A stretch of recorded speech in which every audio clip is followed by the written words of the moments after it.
Listo, bienvenidos, bienvenidos. Estamos ya iniciando esta primera parte. Se me desapareció el compartir. Aquí está. Listo.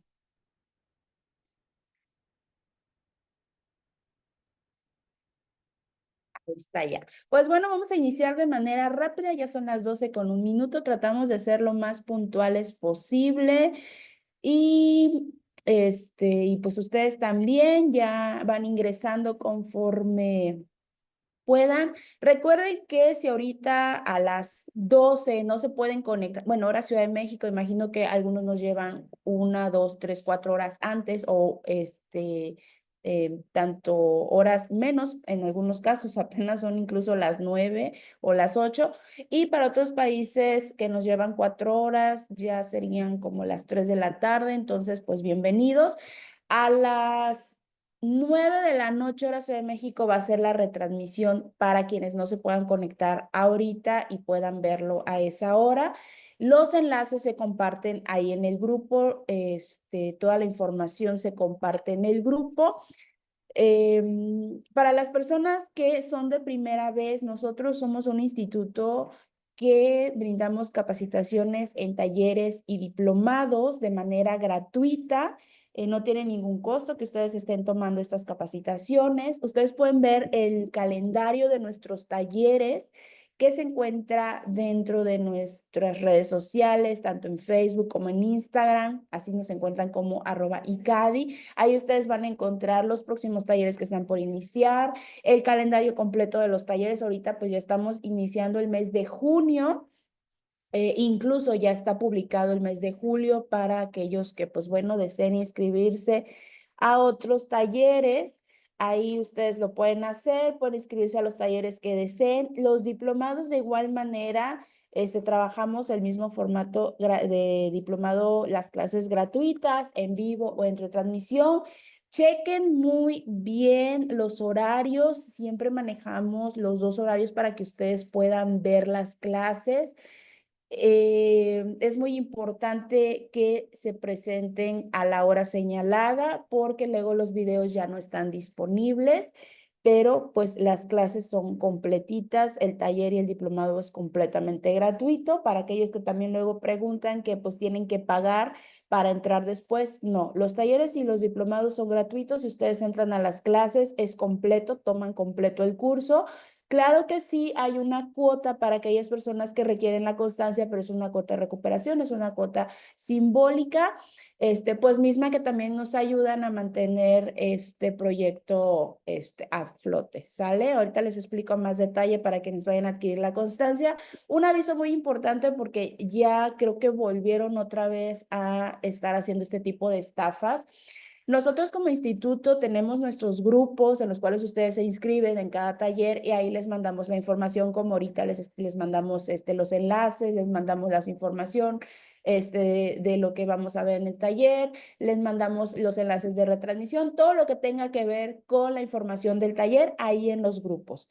Si vamos a invitarlos a talleres, también es en los grupos. Una vez que finalizan los talleres y desean quedarse, ahí en el grupo nosotros les mandamos lo que es pues los próximos talleres que están por iniciar. No lo hacemos en mensaje directo, menos hacemos llamadas de manera directa. Todo es a través de nuestras redes sociales o a través de nuestros grupos. Entonces tengan mucho cuidado porque hay personas que están usando el nombre del instituto, el nombre del taller, incluso con el logotipo del taller. No, toda la información ahí en el grupo les va a llegar. Si ustedes tienen alguna duda, nos mandan mensaje directo a cualquiera de los administradores que están dentro de los grupos y ya les vamos dando respuesta pues a la duda que tienen. Obviamente las dudas, cuestiones administrativas, de todo lo que tenga que ver con los talleres, las inscripciones, las constancias, ¿sale? Ahí ustedes nos mandan mensaje directo si es una duda específica. Para aquellas personas que vayan a adquirir constancia, si hay una constancia, aquí les voy dejando el ejemplo porque también luego nos lo solicitan. La constancia cuenta con código QR, tiene un valor curricular de 12 horas. y para aquellas personas que vayan a adquirir su constancia, les llega de manera digital junto con el material del taller, que son las grabaciones de las 3 clases que van a ver, la presentación de la ponente y archivos adicionales relacionados al tema, archivos complementarios que les van a ayudar a profundizar pues la temática que ustedes están viendo dentro del taller. El costo de la constancia es de solo 250 pesos mexicanos o equivalente a 16 dólares americanos. Es opcional, no obligatorio para quienes vayan a necesitar o a requerir la constancia. Es un costo simbólico, un costo administrativo. Les agradecemos muchísimo a quienes la adquieren y también les agradecemos a quienes están dentro de cada uno de estos talleres. Y también quienes comparten. Es muy importante que ustedes dentro de las redes sociales nos ayuden a compartir, a difundir cada uno de los talleres, los calendarios. Nos gusta mucho verlos en las historias y que nos etiqueten en sus publicaciones. Eso nos ayuda de gran manera a poder llegar a más profesionistas. Y pues bueno, vamos a iniciar ya con la clase. Si queda alguna duda, nos mandan mensaje a los administradores de los grupos. Bienvenidos quienes se siguen integrando a esta sesión. Ya vamos a iniciar, pero pues es necesario ir aclarando algunas cosas en esta primera sesión. La clase va a tener una duración de 1 hora y media, 2 horas aproximadamente. Los micrófonos y el chat, una vez que inicia la clase, se desactivan. Pues esto es para que ustedes no se distraigan ni tampoco la ponente y estemos enfocados en el tema que nos está compartiendo. Al finalizar la clase, se activa el chat para un breve espacio de preguntas y respuestas. Traten de que las preguntas sean relacionadas al taller y pues preguntas un poquito más generales. Algunos casos sí, la maestra luego les comparte, pero pues entiendan que algunos casos específicos no es como que hagamos una pregunta y ustedes obtengan una respuesta. De todas maneras, la maestra al finalizar la sesión les comparte su información para que ella pues de manera ya más personalizada pueda ver algunos casos de manera particular. Ella es la maestra Daniela Ramos Pérez, ya ha estado con nosotros muchísimos talleres, diplomados también. Quienes la siguen, pues bueno, yo sé que están en ese taller también por ella. Síganla en sus redes sociales, ahorita ya se los comparte para que puedan ver pues el trabajo que realiza. Ella tiene un diplomado en neuropsicología, en trastornos del espectro autista, psicología educativa, así como una certificación en hipnoterapia, en PNL y en terapia cognitivo-conductual. Diferentes cursos de psicología infantil, neuropsicología en educación, RAP y apoyo emocional a distancia, técnicas y estrategias para un psicodiagnóstico infantil efectivo, intervención en casos de abuso sexual infantil y ha participado también en la jornada de salud mental en TLP México. Ella brinda pues a diferentes instituciones como ICADI en talleres y diplomados. Voy a dejar de compartir para ya iniciar con la clase. Listo, creo que ya le había dado el coanfitrión, maestra. Ya estamos listos. Bienvenidos. Hola, hola, buenos días, ¿cómo están? Espero que muy bien. Quien pueda prender su cámara, se los agradezco un montón. Gracias, Romina, gracias, Maricel, porque les digo que si no, siento que estoy hablando solita y no me gusta.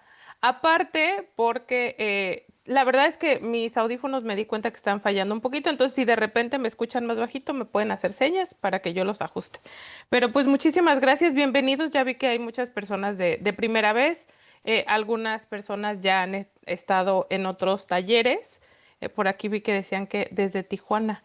Yo estoy en Ensenada, en Baja California, así que para las personas de Tijuana, pues tenemos la misma hora. Pero bueno, pues voy a empezar a compartir de una vez porque siempre tengo mucha información para darles. Y pues el taller del día de hoy se llama Intervención en Ansiedad y Miedos Infantiles a través de métodos clínicos. ¿Cuál es el objetivo general? Como lo decía la licenciada Ceci, nos vamos a ver durante 3 días, cada día aproximadamente 2 horas, y vamos a tratar de que sea lo más práctico posible para ustedes, lo más interactivo, que puedan realmente llevarse herramientas y estrategias que les sean de muchísima utilidad, perdón, a la hora del trabajo, ¿no? Entonces, el objetivo general es brindar herramientas clínicas avanzadas y fundamentadas para la evaluación, la formulación de intervención en ansiedad y los miedos en población infantil. Lo vamos a hacer a través de terapia cognitivo-conductual, terapias contextuales y técnicas creativas. Entonces, a lo largo de estos días, aquí está el temario, vamos a ver los fundamentos clínicos de la ansiedad y el miedo infantil, que con eso vamos a iniciar el día de hoy. Vamos a ver la evaluación diagnóstica y la formulación clínica. El día de mañana vamos a ver técnicas de terapia cognitivo-conductual adaptadas para la infancia, técnicas de regulación emocional y afrontamiento. Y el día miércoles vamos a ver la inclusión de padres en el tratamiento, que la verdad es bastante importante, y algunos casos, ejemplos de casos clínicos integrados para que sea mucho más fácil el poder asimilar toda la información, ¿no?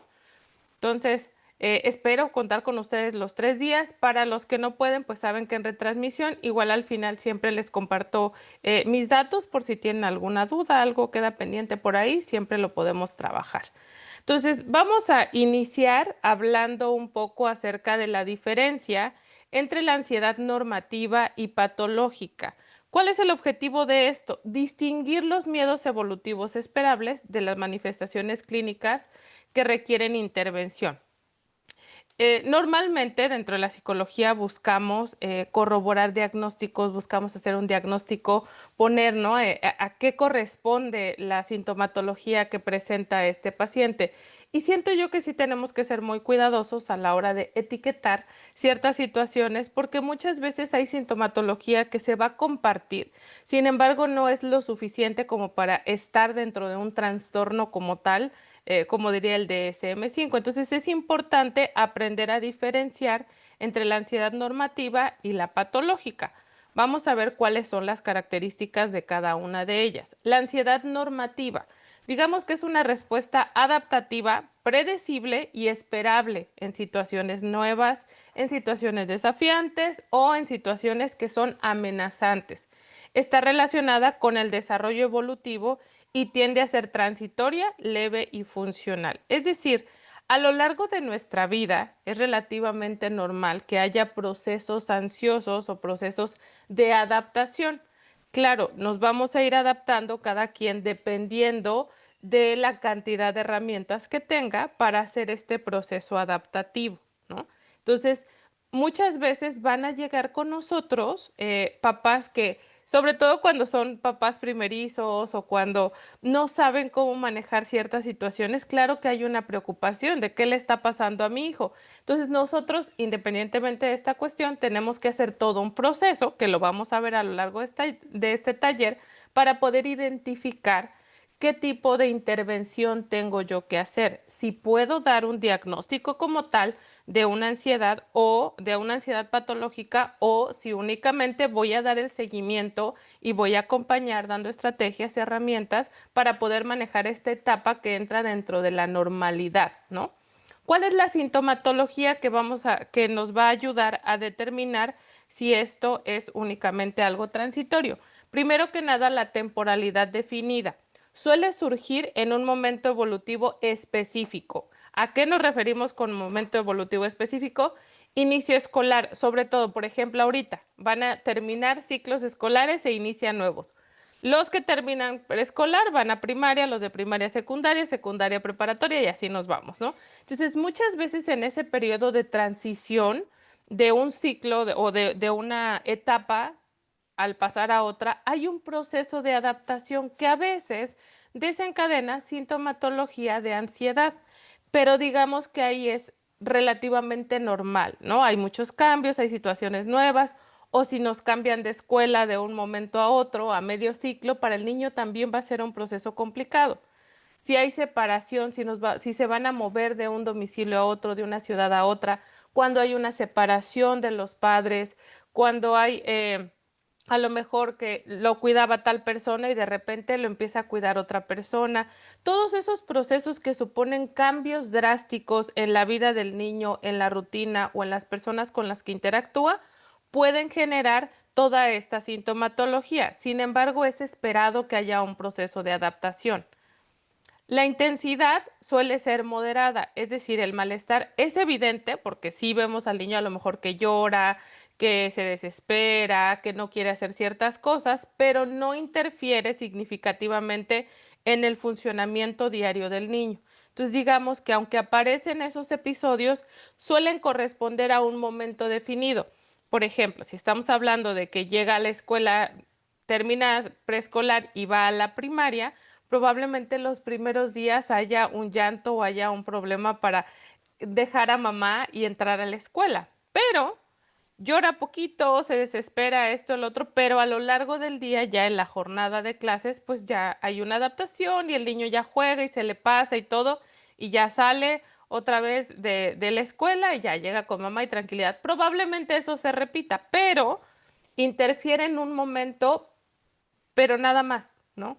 A diferencia de un proceso en donde a lo mejor el niño de verdad no va a la escuela o no para de llorar en todo el día o le dan ataques durante todo el día que no puede estar en el salón, tienen que mandar a llamar a mamá, o sea, todo ese proceso sería distinto, ¿no?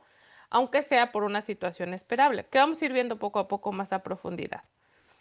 Es autolimitada, es decir, tiende a disminuir sin necesidad de una intervención clínica, o en este caso, de una intervención por nosotros dentro del proceso, ¿no? Sino que van pasando los días y el niño como que va entendiendo, se va adaptando mejor, llora menos, a lo mejor ya no llora, pero sí se le ve triste. Entonces hay un proceso de evolución positivo o favorable en cuanto a la sintomatología que se va presentando. Y digamos que básicamente es cuando hay una justificación para que esté apareciendo este proceso ansioso, ¿no?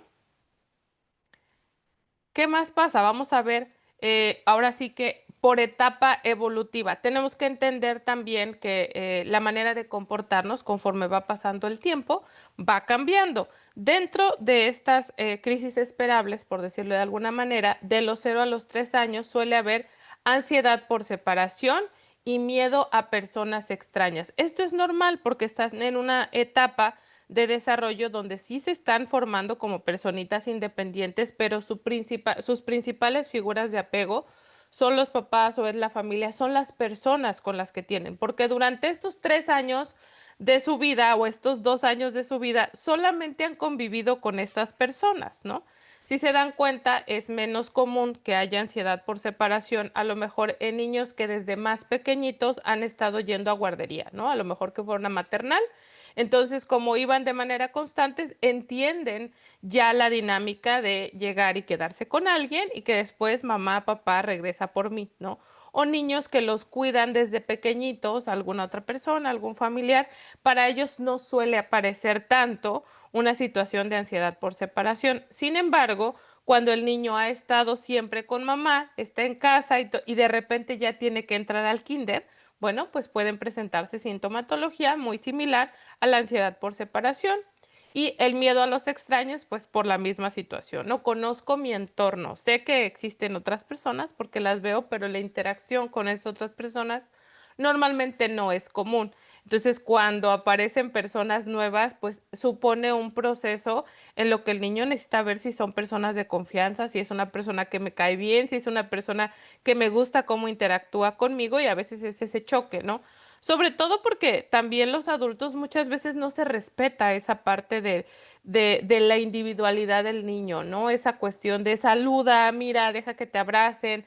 Llegamos a conocer a un bebé y es como, ay, le doy besitos y lo apapacho y los cachetes, cuando al final de cuentas también es que tanto estamos respetando, ¿no? Esa parte de los límites que tienen los niños, que no por ser más pequeñitos no tendrían que tenerlos, ¿no? Yo siempre digo, cuando vas a hacer algo con un niño, pregúntate si se lo harías a un adulto que está al lado de ti. Si la respuesta es no, entonces mídete poquito. ¿No? Porque sí, o sea, de repente llegas y o sea, al señor que está al lado de ti no vas a llegar y le vas a apretar los cachetes, o sea, dices, no, ¿por qué? No vas a llegar y le vas a acariciar y le dices, ay, qué lindo, y le vas a apretar la cara, ¿no? Entonces sí, también esa parte como de repente el cuidado que tenemos a la hora de conocer niños, y pues obviamente es un bebé pequeño, te ve, no te conoce, además tus rasgos, y si traes lentes y en su familia nadie trae lentes, pues suele haber, ¿no? Como ese proceso. Pero bueno, estamos hablando de los 0 a los 3 años. De 4 a 6 años, miedo a la oscuridad y aparecen seres imaginarios. Es algo bastante común porque es ese proceso de descubrir, normalmente también a esta edad, dependiendo, ¿verdad?, de los procesos familiares individuales, pero pues a veces empiezan a dormir los niños solitos, empiezan a quedarse más tiempo, empiezan a separarse más de mamá, de papá, y esto hace que sea muy normal que haya un miedo a la oscuridad porque estoy descubriendo esa parte, ¿no? Y empiezan a aparecer seres imaginarios, ¿no? Ya empieza ese proceso más común, dependerá también del entorno del niño, pero digamos que entra dentro de la normalidad de la situación. De los 7 a los 12 años, preocupación por el rendimiento escolar y preocupación por la aceptación escolar, ¿no? Estamos hablando que ya estamos en etapa de primaria, aproximadamente de los 4 a los 6 años, pues es preescolar, 7 a 12 años estamos hablando de etapa escolar de primaria en México, ¿no? Porque sé que en otros países que luego nos ven es por grados, entonces es distinto. Pero bueno, preocupación por el rendimiento escolar. Ya hay un proceso de evaluaciones con calificaciones para los niños, ¿no? Entonces ya empieza a haber esa comparativa entre ellos, empieza a haber exigencia de parte de mamá, de parte de papá, de parte de la persona que cuida al niño, empieza a haber ya también un proceso de un cuadro de honor, entonces empieza a ver muchas veces esa parte, ¿no? De la preocupación por qué tanto estoy rindiendo académicamente, que en algunos casos puede llegar a desencadenar sintomatología de ansiedad, ¿no? Y la aceptación social. En este momento ya empiezan a querer pertenecer a otros grupos que no son solamente su familia, ¿no? Sino a la bolita en la escuela, cómo se comportan conmigo, si les caigo bien, si hay crítica social. Entonces empiezan a preocupar muchísimo más también por su imagen, por cómo se ven, por cómo se desenvuelven con otras personas. Y esto, pues, es relativamente normal, ¿no? Dependerá de nuevo de las habilidades sociales que hayan desarrollado en su entorno primario. Adolescencia temprana, que empieza a haber inseguridades sobre el cuerpo, miedo al rechazo, procesos de confrontación, de repente están en busca ya de su identidad individual, ¿no? Esa parte de lo que me hace diferente del mundo, lo que me hace único y especial. Entonces, en ese proceso, pues suelen haber inseguridades por la parte física, a veces hay baja autoestima, miedo al rechazo, pero no tanto de la familia, sino miedo al rechazo de grupos de pares, ¿no? Ahí empieza a ser muchísimo más importante la opinión de los compañeros de la escuela que cualquier cosa que puedan llegar a pensar los papás, ¿no? Entonces, sí, aquí pues es común, también hay cambios, también muchas veces dan en salto de la secundaria a la preparatoria, están en ese proceso, ¿no? De secundaria a prepa o de primaria a secundaria, que son las etapas mucho más sociales de ellos, donde empiezan a ser más independientes también, porque ya no es tanto que mamá esté atrás, pero empiezan a ser más independientes y bueno, suelen aparecer en estos procesos. Las manifestaciones somáticas suelen ser leves cuando es una cuestión evolutiva, puede incluir inquietud, insomnio ocasional, molestias gastrointestinales transitorias, ¿no? No quiere decir que no se puedan presentar cuestiones somáticas, sí se presentan, pero no tienen un impacto mayor en el desarrollo ni en la interacción. ¿Cuál es la función de este proceso? Bueno, adaptativa, ¿no? Favorece la alerta, la protección y la vinculación con figuras de apego. Es parte del desarrollo emocional y social y que sea saludable, ¿no? Entonces, este proceso, digamos que es un proceso de adaptación que todos los seres humanos vivimos, ¿no? Y en algún momento, pues algo nos preocupa, algo nos genera una reacción física, ¿no? Que ahorita vamos a ver cuál es ese proceso neurológico de la ansiedad, del miedo, por qué se da y por qué la sintomatología que tanto le huimos, ¿no? Sobre todo a la sintomatología de la ansiedad, a nadie nos gusta y todo el mundo quiere siempre escaparse de ella. Entonces, bueno, vamos a ver por qué se da ese proceso, pero está dentro del rango de la normalidad, ¿no? Ahora sí, vamos a ver cuándo es una ansiedad patológica. Aquí se caracteriza por un nivel desproporcionado de miedos o preocupaciones, que son persistentes, son intensas y son desadaptativas. Interfiere significativamente, perdón, en las áreas sociales, escolar, emocional o familiar del niño. Ya hay una afectación mayor, ¿no? ¿Cuál es la sintomatología? La duración es prolongada, ¿no? La sintomatología persiste durante semanas o incluso meses. Más de 4 semanas en ansiedad por separación, ¿no? Por ejemplo, que ahorita vamos a ver un poquito más a profundidad cada una de estas. Pueden iniciar, muchas veces eso sí hay que saberlo, el proceso de que ya es una ansiedad patológica, puede iniciar con un proceso de adaptación eh, esperado, ¿no? De la etapa de evolución. Sin embargo, cuando la persistencia, la intensidad y la interferencia que tiene con la vida, ahí podría hacer como ese saltito de ser normativa a ser patológica, ¿no? Entonces aquí estamos hablando de la duración, es más prolongada. Intensidad elevada. El nivel de malestar es intenso y genera conductas de evitación o alteraciones funcionales, ¿no? En el ejemplo que les daba, el niño entra a la primaria, por ejemplo, entonces a lo mejor le cuesta trabajo, no quiere ir, si llora y esto y el otro, pero aquí estamos hablando que ya pasó un mes y el niño sigue llorando de la misma manera, ¿no? Y a lo mejor ya hay muchos problemas porque el niño no quiere ir a la escuela, porque el niño llora demasiado, porque hace rabietas, porque la escuela de verdad, la maestra a lo mejor no sabe qué hacer porque los ataques de ansiedad, el berrinche, el drama son muy fuertes y constantemente está evitando ese proceso, ¿no? Otra interferencia afecta el rendimiento escolar, la socialización, el sueño, la alimentación y la autonomía. Entonces, tomando este ejemplo, el niño llora mucho, en la escuela no se le acerca a nadie porque pues no quiere socializar con nadie porque lo único que quiere es regresar a casa y estar con sus papás. Obviamente no va a poner atención, por ende el rendimiento escolar pues no está surtiendo efecto, no está funcionando.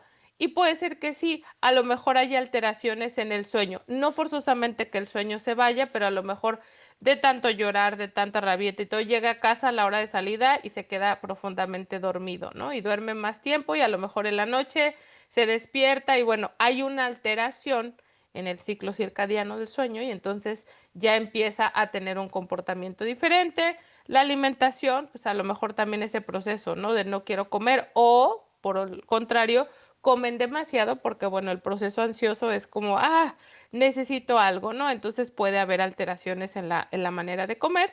Y pues la autonomía, ¿no? Justamente porque necesitan o dependen constantemente de estar con otra persona, de ese apoyo, entonces pierdo la noción de que soy capaz de autorregularme, pierdo la noción de que soy capaz de gestionar todo este proceso porque a veces sale de las manos.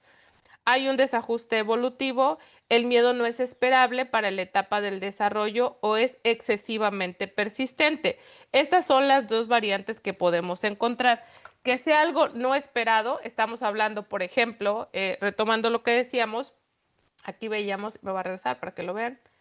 De los 4 a los 6 años, por ejemplo, es esperable de cierta manera que haya un miedo a la oscuridad, pero si yo estoy hablando de un niño de 11 años que repentinamente aparece un miedo a la oscuridad y empieza a darse un proceso ansioso a raíz de esa situación o un proceso de fobia a raíz de esa situación, entonces digamos que no es la etapa esperada evolutivamente hablando para que esta situación aparezca. O si hay ansiedad por separación en un niño que va a la secundaria, por ejemplo, entonces ahí estamos hablando de que la ansiedad sería considerada como patológica porque no está esperado que la edad evolutiva que tiene aparezca ese tipo de situaciones. O por el contrario, si es esperable a esa edad, si está dentro del rango de la normalidad, por decirlo de alguna manera, pero persiste demasiado tiempo, ¿no? Como el ejemplo que les daba. Sí, presenta ansiedad por separación, por ir a pasar al preescolar o ir a la primaria, pero ya pasaron 2 meses y el drama sigue siendo el mismo, la situación sigue siendo la misma y no hay un proceso. O sí, tiene 5 años, tiene mucho miedo a la oscuridad, pero eso ya rebasó ciertos límites, ¿no? Porque ya no es capaz de dormir solo, porque en el día se queda dormido, porque en la escuela no está rindiendo bien, porque está cansado, porque se la pasa llorando, porque le dan ataques de ansiedad o de pánico incluso cuando ve que se va, no sé, si se va la luz, hay un proceso muy fuerte, entonces ahí estamos hablando de que es algo excesivamente persistente y ya entraría para poder catalogarlo como algo patológico, ¿va? Entonces, diferencias básicamente, diferencias claves. Duración transitoria, días o semanas. Transitoria es de días o semanas. Persistente es de semanas a meses. Por eso, ahorita que veamos un poco el proceso para hacer la identificación y la entrevista, estos puntos que estamos viendo aquí es bien importante que los tengamos en cuenta. La duración de la sintomatología. ¿Van días, van semanas? Bueno, podría ser todavía normativa. ¿De qué va a depender? De si es esperada a la edad que se está presentando o si no es esperada, porque probablemente lleve una semana, pero no está siendo esperada a lo que está sucediendo en su vida ni a la edad que tiene. Entonces ahí podríamos hacer ese cambio, ¿no? Para que fuera patológica. Intensidad, si es leve a moderada, o si es de moderada a severa, ¿no? Si es de leve a moderada, bueno, podría entrar dentro de la normativa, moderada a severa, patológica. Interferencia funcional, si es mínima o nula, podría ser una ansiedad normativa porque no interfiere mayormente sus actividades en la situación, sino que solamente ese periodo de tiempo, ese proceso, pero se pasa y ya. Y si es muy significativa en la vida diaria, entonces ya podemos empezar a descartar o a ver dentro de lo patológico hacia dónde nos encaminamos. Desencadenantes, situaciones esperables o nuevas. Cuando hay situaciones esperables o nuevas, como este proceso evolutivo, pues la ansiedad suele ser normativa. Y cuando son múltiples o desproporcionadas, ¿no? A una situación que dices, es que no tendría por qué. Si el niño, no sé, a lo mejor ya llevaba, estamos hablando de que empiezan clases septiembre, agosto, digamos que en diciembre de repente, ¿no? En el ciclo escolar aparece ese proceso de que ya no se quiere quedar en la escuela, de que quiere irse con mamá de esto. Bueno, ahí estamos hablando de que no es esperado porque es una cuestión de que dices, ¿por qué? O sea, si todo el ciclo había estado bien, de repente en diciembre que no hay fin de ciclo, que no hubo cambio de escuela, no se cambió de maestra, no pasó nada diferente, está apareciendo, pues digamos que es no esperable, ¿no? Y también cuando es desproporcionada, es decir, no hay una razón aparente y la reacción es exagerada, entonces ahí estamos hablando de desproporcionados. Evolución esperada, lo que se espera en el caso de la ansiedad normativa es que se resuelva espontáneamente y en el caso de la patológica empeora sin intervención terapéutica. Entonces ahí es cuando es necesario un proceso de intervención terapéutica o un proceso de intervención adecuada a la ansiedad que está viviendo el niño, a la fobia, al miedo que está teniendo para que pueda solucionarse, ¿no? Y cuando es normativa, pues pasan los días y ya, como que se va procesando y ahí se queda. Y la necesidad de intervención. Aquí hay que tener cuidado, ¿no? Que cuando es normativa, regularmente no requiere terapia. Regularmente, solo contención. Sin embargo, muchas veces, cuando no se tiene el proceso adecuado dentro de la familia, puede llegar a convertirse en ansiedad patológica. ¿Por qué? Por las reacciones que tienen los papás muchas veces. Entonces, a lo mejor está haciendo dentro de lo normativo, el niño tiene, no quiere quedarse en la escuela, pero ¿qué pasa si mamá no se sabe controlar? Y entonces mamá, no sé, le pega al niño, ¿no? O lo gritonea, o le dice, te voy a abandonar y te voy a dejar ahí y ya, porque si sigues llorando ya no voy a regresar por ti. Entonces, son esos recursos que muchas veces utilizan los papás, los cuidadores, los tutores, no con el afán de hacer daño, pero que pueden llegar a hacer daño, pueden llegar a ser contraproducentes. Entonces, en esas situaciones, cuando no se maneja adecuadamente, pues muchas veces sí sería mejor que aunque fuera un proceso de ansiedad normativa, llevaran ese acompañamiento terapéutico, aunque no sea como tal una intervención, pero sí que llevaran ese acompañamiento, ¿no? O sea, qué mejor sería que los papás supiesen cómo manejar cuando se están separando, ¿no? Por ejemplo, que podría ser una ansiedad normativa. Ah, pues se están separando los papás, es normal que el niño no se sienta bien. Ajá, pero ¿qué tal que los papás no lo saben manejar? Y esa situación que pudo ser y quedarse en una ansiedad normativa se convierte en una situación traumática o en una ansiedad patológica porque no se manejó adecuadamente, ¿no? Entonces, si nosotros estamos viendo, aunque sea en la entrevista, que es una ansiedad normativa, no hay más allá. De todas maneras, sí es bueno siempre dar como ese seguimiento con los papás para que puedan justamente desencauzar esta ansiedad normativa de la mejor manera sin que se convierta en patológica o sin que desarrolle alguna otra situación, ¿no? Entonces, bueno. Porque sí, muchas veces los papás llegan con ese proceso de, es que no sé qué hacer, empezó a llorar, ok, se da esa asesoría, ¿no? Ese proceso y podemos, pues ahora sí que garantizar un poco el bienestar del niño.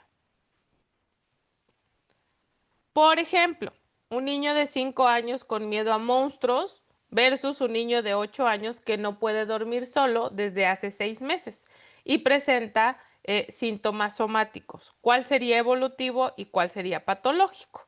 Entonces, bueno, estamos hablando de que el evolutivo sería el niño de 5 años, ¿no? Con un miedo normal, relativo, pero 8 años, ¿cuáles son las características? Que a los 8 años ya no es tan común, que ya pasaron 6 meses y que presenta síntomas somáticos. Entonces ahí estamos hablando ya de una cuestión patológica, ¿va? Según el DSM-5, pues hay tipos de ansiedad infantil. Vamos a verlos un poquito más a profundidad. Hay que saber que el DSM-5 pues es una herramienta diagnóstica, ¿no? Fundamental, es bien importante. Si alguien no tiene el DSM-5, por ahí en el paquete para los que adquieran la constancia se les va a agregar, pero igual en mis redes sociales también ahí les tengo publicado el DSM-5 con el link para que lo puedan tener, ¿no? Por si alguien no lo tiene. Entonces, bueno, nos ayuda a clasificar, comunicar y diseñar intervenciones basadas en criterios clínicos. Pero también es cierto que hay que tomarlo en cuenta. No todo malestar es un trastorno. No es necesario buscar y etiquetar y ver en dónde se va a encajar a esta persona por esta sintomatología. No siempre hay un trastorno como tal que se vaya a diagnosticar. No todo diagnóstico refleja la complejidad del ser humano. Eso también hay que entenderlo. Por eso siempre, y yo siempre lo digo, tenemos que hacer intervenciones que sean como trajecitos a la medida. No puedo trabajar, aunque tenga 5 pacientes que tienen 8 años, que tienen ansiedad generalizada, no los puedo tratar a todos por igual, no puedo utilizar las mismas técnicas con cada uno de ellos porque cada ser humano es único y diferente. Entonces, esto también es importante tenerlo en cuenta, ¿no? Y un uso mecánico o descontextualizado puede llevar a errores éticos graves, ¿no? Esto es importante también porque de repente se da ese proceso, ¿no? Como de únicamente diagnóstico y ya. Es un tema, no sé si aquí el día de hoy con nosotros hay algún psiquiatra, pero es un tema que a mí de repente en cuestión de la psiquiatría sí me choquea poquito porque me encanta la facilidad que tienen para hacer un diagnóstico en una sola cita. Yo de repente me quedé así como que, ok, ¿no? Ya fue al psiquiatra y ya fue una cita. ¿Cuánto tiempo tardó la cita? Media hora. ¿Y qué tienes? Ansiedad generalizada y traigo 3 medicamentos para controlarla. Tengo ansiedad y depresión, ¿no? Entonces, la verdad es que sí es cierto, ¿no? Que ves la sintomatología y todo, pero tampoco podemos lanzar diagnósticos a diestra y siniestra. Sobre todo desde mi perspectiva personal. Por ahí les compartía, ¿no? Que igual me formé en programación neurolingüística y sí creo que es importante el impacto que da, ¿no? Yo te digo a ti, eres una persona ansiosa, te estoy etiquetando y por ende tu comportamiento cómo va a ser como una persona ansiosa, porque ya te dije que eres. Y sobre todo hay que saber lo que sí, un médico un psiquiatra es una figura de autoridad y nosotros al final del día llegan contigo buscando una respuesta, buscando saber qué está pasando y confían en tu palabra, ¿no? Entonces, ¿qué tenemos que hacer? Asegurarnos que mi palabra realmente vaya a acompañar adecuadamente a esta persona, que le vaya a aportar algo positivo y que realmente vayamos a lograr, sobre todo, que esta sintomatología o esta situación mejore, ¿no? No nada más doy un diagnóstico por dártelo. Entonces, bueno, el diagnóstico debe ser una guía, no una sentencia. Esto para mí es importante. Y el manejo ético implica no solo conocer sus criterios, sino también qué tenemos que hacer, contextualizar de manera cultural y socialmente la situación en específico, ¿no? Cada cultura es distinta y muchas veces hay cosas que para cierta cultura son sumamente normales, son pan de todos los días, es parte de su educación, aunque pudiese parecer un síntoma está en el DSM-5, pero para otra cultura a lo mejor eso no es. Entonces siempre tenemos que ver la parte cultural y social del entorno en el que se desarrolla el paciente que yo estoy evaluando, ¿no? Escuchar más allá del síntoma, esto es importante, ¿no? Al final del día, sí, la sintomatología es la situación, es lo más visible y normalmente llegan con nosotros con esto, con la sintomatología, pero no nada más es un síntoma, es más allá que está desencadenando esta situación. Muchas veces hay un trasfondo que al encontrar ese trasfondo lo trabajo y en automático toda la sintomatología que venía desarrollándose se soluciona. Entonces también es importante irme más allá del síntoma, no enfocarme nada más en la sintomatología, sino en conocer a ese ser humano que está enfrente de mí, a ese ser humano que trajeron conmigo para que lo componga, porque a veces pareciera que es así cuando trabajamos con niños, es como llega la mamá y traigo a mi hijo, se lo dejo y espero que en una hora cuando me lo regrese ya no tenga miedo, ya no tenga ansiedad, ya esté bien, vaya a la escuela mañana sin ningún problema y pues no funciona así, ¿verdad? Entonces, bueno, es un proceso. Ser consciente del impacto que tiene una etiqueta en la identidad de una persona. Esto es bien importante tenerlo en cuenta. No nada más cuando estamos hablando aquí ahorita pues de ansiedad y miedo, pero no nada más en ese caso, ¿no? O sea, ¿qué pasa si yo le digo a un paciente que es borderline, por ejemplo, ¿no? Y a lo mejor resulta que, pues que sí, compartía sintomatología, pero no lo es. ¿Qué va a pasar? Se va a comportar porque es una nueva identidad, es una etiqueta que ahora tiene. Entonces sí tenemos que ser muy cuidadosos con cómo manejar a la hora que nosotros vamos a dar un diagnóstico con los pacientes y sobre todo estar seguros. A veces me van corriendo para dar diagnósticos, ¿no? Les comparto, quien me conoce sabrá que lo trabajo. Yo doy asesoría de casos también. De hecho, tengo un grupo de asesoría de casos. Si a alguien le interesa, me quedan 2 espacios para el que inicia este jueves. Pero de repente me preguntan mucho, ¿cuánto tiempo tengo que dar un diagnóstico? ¿No? ¿Cuántas sesiones tengo que hacer un diagnóstico? A ver, no es que tengamos que hacer un diagnóstico en tantas sesiones, es un proceso. Hay cosas que te saltan a la luz y que dices, híjole, ya lo vi con él, ya hice la entrevista con los papás, ya sé para dónde va esta situación y nos toca a lo mejor corroborar y empezar a trabajar, ¿no? Pero a veces es un poco más tardado, entonces, a ver, nadie nos está correteando, no hay esto, claro. Obviamente los papás llegan como muy preocupados y si nosotros vamos explicándoles que vamos a ir viendo cómo vamos a intervenir con los papás para que ellos sepan cómo va el proceso, de qué va, qué estamos haciendo y todo. Eso les da seguridad porque empiezan a entender que, ok, sí está trabajando con mi hijo, sí hay un proceso, están haciendo algo, pero no hay que correr para dar el diagnóstico tampoco, ¿no? Porque ahí corremos el peligro de dar un mal diagnóstico y yo creo que está peorcísimo dar un mal diagnóstico que esperarme un poco más y bueno, ya corroboro, ¿no? Aunque tenga sospechas, necesito corroborar ciertas cuestiones porque de repente me llegan con unos diagnósticos que yo no entiendo de dónde se los sacan, pero bueno, por eso hay que tener mucho cuidado a la hora de hacer el diagnóstico, ¿no? Y sobre todo los pacientes, porque de repente llegan muy preocupados, o sea, no sé, a lo mejor algún paciente mamá de un niño de 3 años, 4 años, es que me dijeron que tiene TEA y haces y mamá angustiada, preocupada, no sabiendo qué hacer y todo. y a lo mejor haces todo el proceso y dices, a ver, no, será una cuestión de adaptación, una cuestión evolutiva, una cuestión de falta de estimulación, de otras cuestiones, pero no hay como tal, ¿no? Entonces siempre es importante sustentar adecuadamente nuestros diagnósticos, ¿va? Vamos a ver a grandes rasgos. No me voy a ir detalladamente a cada una de ellas en cuanto a los criterios del DSM-5, porque por eso les digo, ahí se los voy ahí lo tengo en mis redes sociales, igual se los comparto por ahí, ¿no? Pero sí a ver más o menos cómo es el comportamiento ya de manera general. Entonces, dentro de los criterios sí hay preocupación excesiva e inapropiada para la edad por estar separado de la figura de apego. Ojo aquí, puntos importantes, inapropiada para la edad por estar separado de figuras de apego. ¿Cuál va a ser la figura de apego? Pues no lo sabemos, dependerá de cada niño. Puede ser su abuela, puede ser su tío, puede ser su mamá, puede ser su papá, puede ser el hermano, el abuelito. ¿De qué depende? De la situación familiar en específico que tenga ese caso o que tenga esa situación. Entonces, a ver, espera. ¿Sí se escucha bien? ¿Sí? Ok, gracias. Que de repente ahí no se ve que brinque mi microfonito. Entonces, bueno, la figura de apego a través del proceso que vamos a hacer en la entrevista, vamos a identificar cuáles son las figuras de apego del niño y vamos a ver la edad.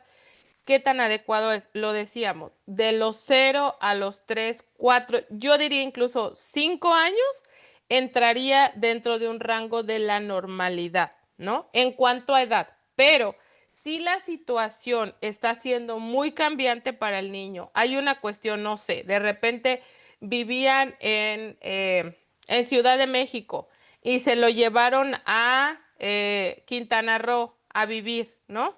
Y entonces llega y hay una escuela nueva y hay un proceso de adaptación y esto y el otro, puede darse el proceso de ansiedad por separación. A lo mejor tiene 9 años el niño, pero hay un cambio muy grande en toda su vida, en la estabilidad, la familia, las personas con las que convive, casa nueva, escuela nueva. Entonces ahí podría darse que es lo que decíamos esperado, ¿no? Y sí, va fuera del rango de edad esperable, pero la situación que se está presentando haría que fuera algo esperable.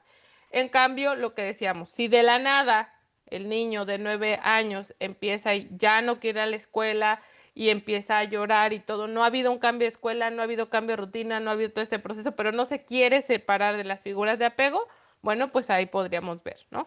Síntomas, rechazo escolar, normalmente se refiere más a la parte escolar porque son los dos mundos que el niño comparte, ¿no? La parte familiar y la parte escolar. Entonces, normalmente suele ser el rechazo hacia la parte escolar porque es donde me separo de mis figuras de apego. Suele haber pesadillas o alteraciones en el sueño, no puede dormir, refiere que sueña feo, algunas preocupaciones. Suele haber quejas somáticas. Me duele el estómago, me duele la cabeza, puede haber náuseas constantemente. Normalmente van más asociados las situaciones somáticas de ansiedad hacia el estómago, puede ser hacia la cabeza, náuseas, mareos, toda esa cuestión del sistema digestivo. Ahorita vamos a ver por qué, ¿no? Tiene todo un fundamento. Entonces, suele ser temor a que algo malo pase a los padres, ¿no? Entonces, esa situación. Ahora, ¿qué es lo que habría que ver aquí, no? Que si está presentando todo este tipo de situaciones, normalmente podríamos decir que es no esperado a la situación y no es una crisis normativa, porque no se supone que un niño a los 9 años tenga ansiedad por separación, ¿no? No se esperaría. Pero aquí, si se dan cuenta cómo aparece, ¿no? Rechazo escolar, pesadillas, quejas somáticas, temor a que algo pase a los padres, algo malo pase a los padres. ¿Qué tengo que hacer? Yo ya vi la sintomatología, ¿ok? Ya sé qué es lo que tiene el niño. Ahora viene el proceso. Hay dos preguntas que tenemos que hacernos. ¿Por qué y para qué? ¿No? ¿Por qué aparecieron estos síntomas? ¿Qué fue lo que pasó? ¿Qué detonó? A lo mejor dentro de la normatividad no hay nada extraordinario como un cambio de escuela, una situación, pero ¿por qué se desencadenó todo esto? ¿Vio una película? ¿Alguien le dijo algo? Y ese es el trabajo de investigación que nosotros tenemos que hacer. ¿Por qué? ¿Por qué se detonó este proceso? ¿Y para qué? ¿Para qué encontró él en su cuerpo, en su mente, la necesidad de desarrollar esta sintomatología? Es un mecanismo de protección. ¿Para qué aparece esto? Para protegerlo. ¿De qué? De que algo le pase a mis papás. ¿Por qué? Eso es lo que tenemos que encontrar. Cuando nosotros empezamos a encontrar los porqués y los para qué sucedieron cada una de las situaciones, créanme que es más fácil, no nada más poder llegar a dar un diagnóstico, que al final del día el diagnóstico para mí es lo que menos importa. Lo que más importa es, ok, si ya está el problema, ajá, ¿cómo lo vas a solucionar? ¿No? Ya sabes, ahí está, ansiedad por separación, el DSM-5 me corresponde todo, ya, ajá. ¿De qué te sirve eso? Pues hay que trabajarlo, ¿no? Para que puede generar estos mecanismos de defensa y ahí es donde nos vamos a ir basando pues a lo largo de este taller, ¿no? Esa es la idea, no nada más poder encontrar qué, sino cómo trabajarlo. Cuando estamos hablando de fobias específicas, criterios, miedos intensos, irracionales y persistentes hacia objetos o situaciones específicas, animales, oscuridad, alturas. ¿Qué pasa? La exposición genera crisis de ansiedad inmediata o una evitación. ¿A qué se refiere con un miedo irracional y persistente? A que si voy caminando por la calle y de repente sale no sé, un pitbull y me ladra, voy a brincar y me voy a asustar, ¿no? ¿Por qué? Porque pues me sorprendió, es un perro grande, esto, el otro. Es normal dentro de lo que cabe, ¿no? A menos que ames profundamente a los animales y lo ves y, ¡ay, qué bonito perro! Bueno, pues esa ya es otra cuestión. Pero de manera normal, la reacción física es sorpresa, me espanto poquito el corazón, hay sintomatología, pero regreso a mi estado normal. Pero ¿qué pasa cuando es irracional? Estamos hablando de que si yo estoy viendo o el niño está viendo un programa y de repente sale un perro y el niño entra en un proceso de crisis o en un proceso de ansiedad, ahí es irracional. O hay un cachorrito que es así chiquititito que alguien lo lleva y el niño entra en un estado de ansiedad, a eso se le llama irracional. No corresponde la situación con la reacción que se está presentando. Entonces, ahí es donde... Y es persistente, quiere decir que se repite a través del tiempo. Pasa una vez cuando ve la tele, después está viendo un video, aparece y otra vez escucha un perro ladrar y aparece de nuevo, va por la calle en el parque, hay una persona con el perro y entonces da una crisis de ansiedad. Es persistente a lo largo del tiempo en diferentes situaciones y directamente relacionado a un objeto o puede ser también a una situación en específico, ¿no? A lo mejor cada vez que el niño va a ir al dentista, hay un proceso horrible con crisis de ansiedad muy grandes, que si bien es cierto, algunas fobias no son tan, y lo voy a decir entre comillas, necesario tratarlas para algunas personas porque a lo mejor pues no necesita ir al dentista a diario el niño, ¿no? Entonces únicamente cuando aparece ese proceso pues es cuando preocupa un poco, se controla, pero puede ser una fobia que persista por toda la vida si no se trabaja y a lo mejor ya es adulto y por algún extraño motivo no sabe por qué, pero nunca va al dentista, ¿no? Entonces hubo un proceso. Hay algunas otras fobias que sí son más necesarias, por decirlo de alguna manera, trabajarlas porque el contexto, por ejemplo, una fobia a los perros ya generalizada en un nivel muy grande, pues es que no puedo salir a la calle, es que no puedo ver la tele porque aparece un perro y me siento mal, es que no me gusta escuchar ciertos programas porque pasa esto. Entonces ya hay una alteración en la dinámica normal de la vida. Empieza esta fobia a controlar mis acciones, a dónde voy, con quién me desarrollo, qué hago, qué no hago, porque la respuesta suele ser evitación. Si estoy expuesto al estímulo, hay ansiedad. Entonces, ¿cuál es mi mecanismo de defensa?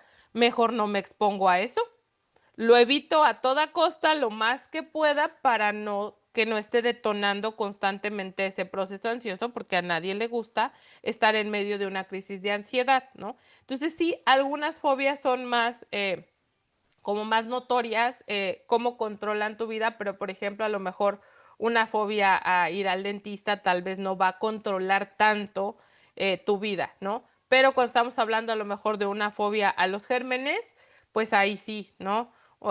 La verdad es que después del COVID creo que sí hubo un proceso, ¿no?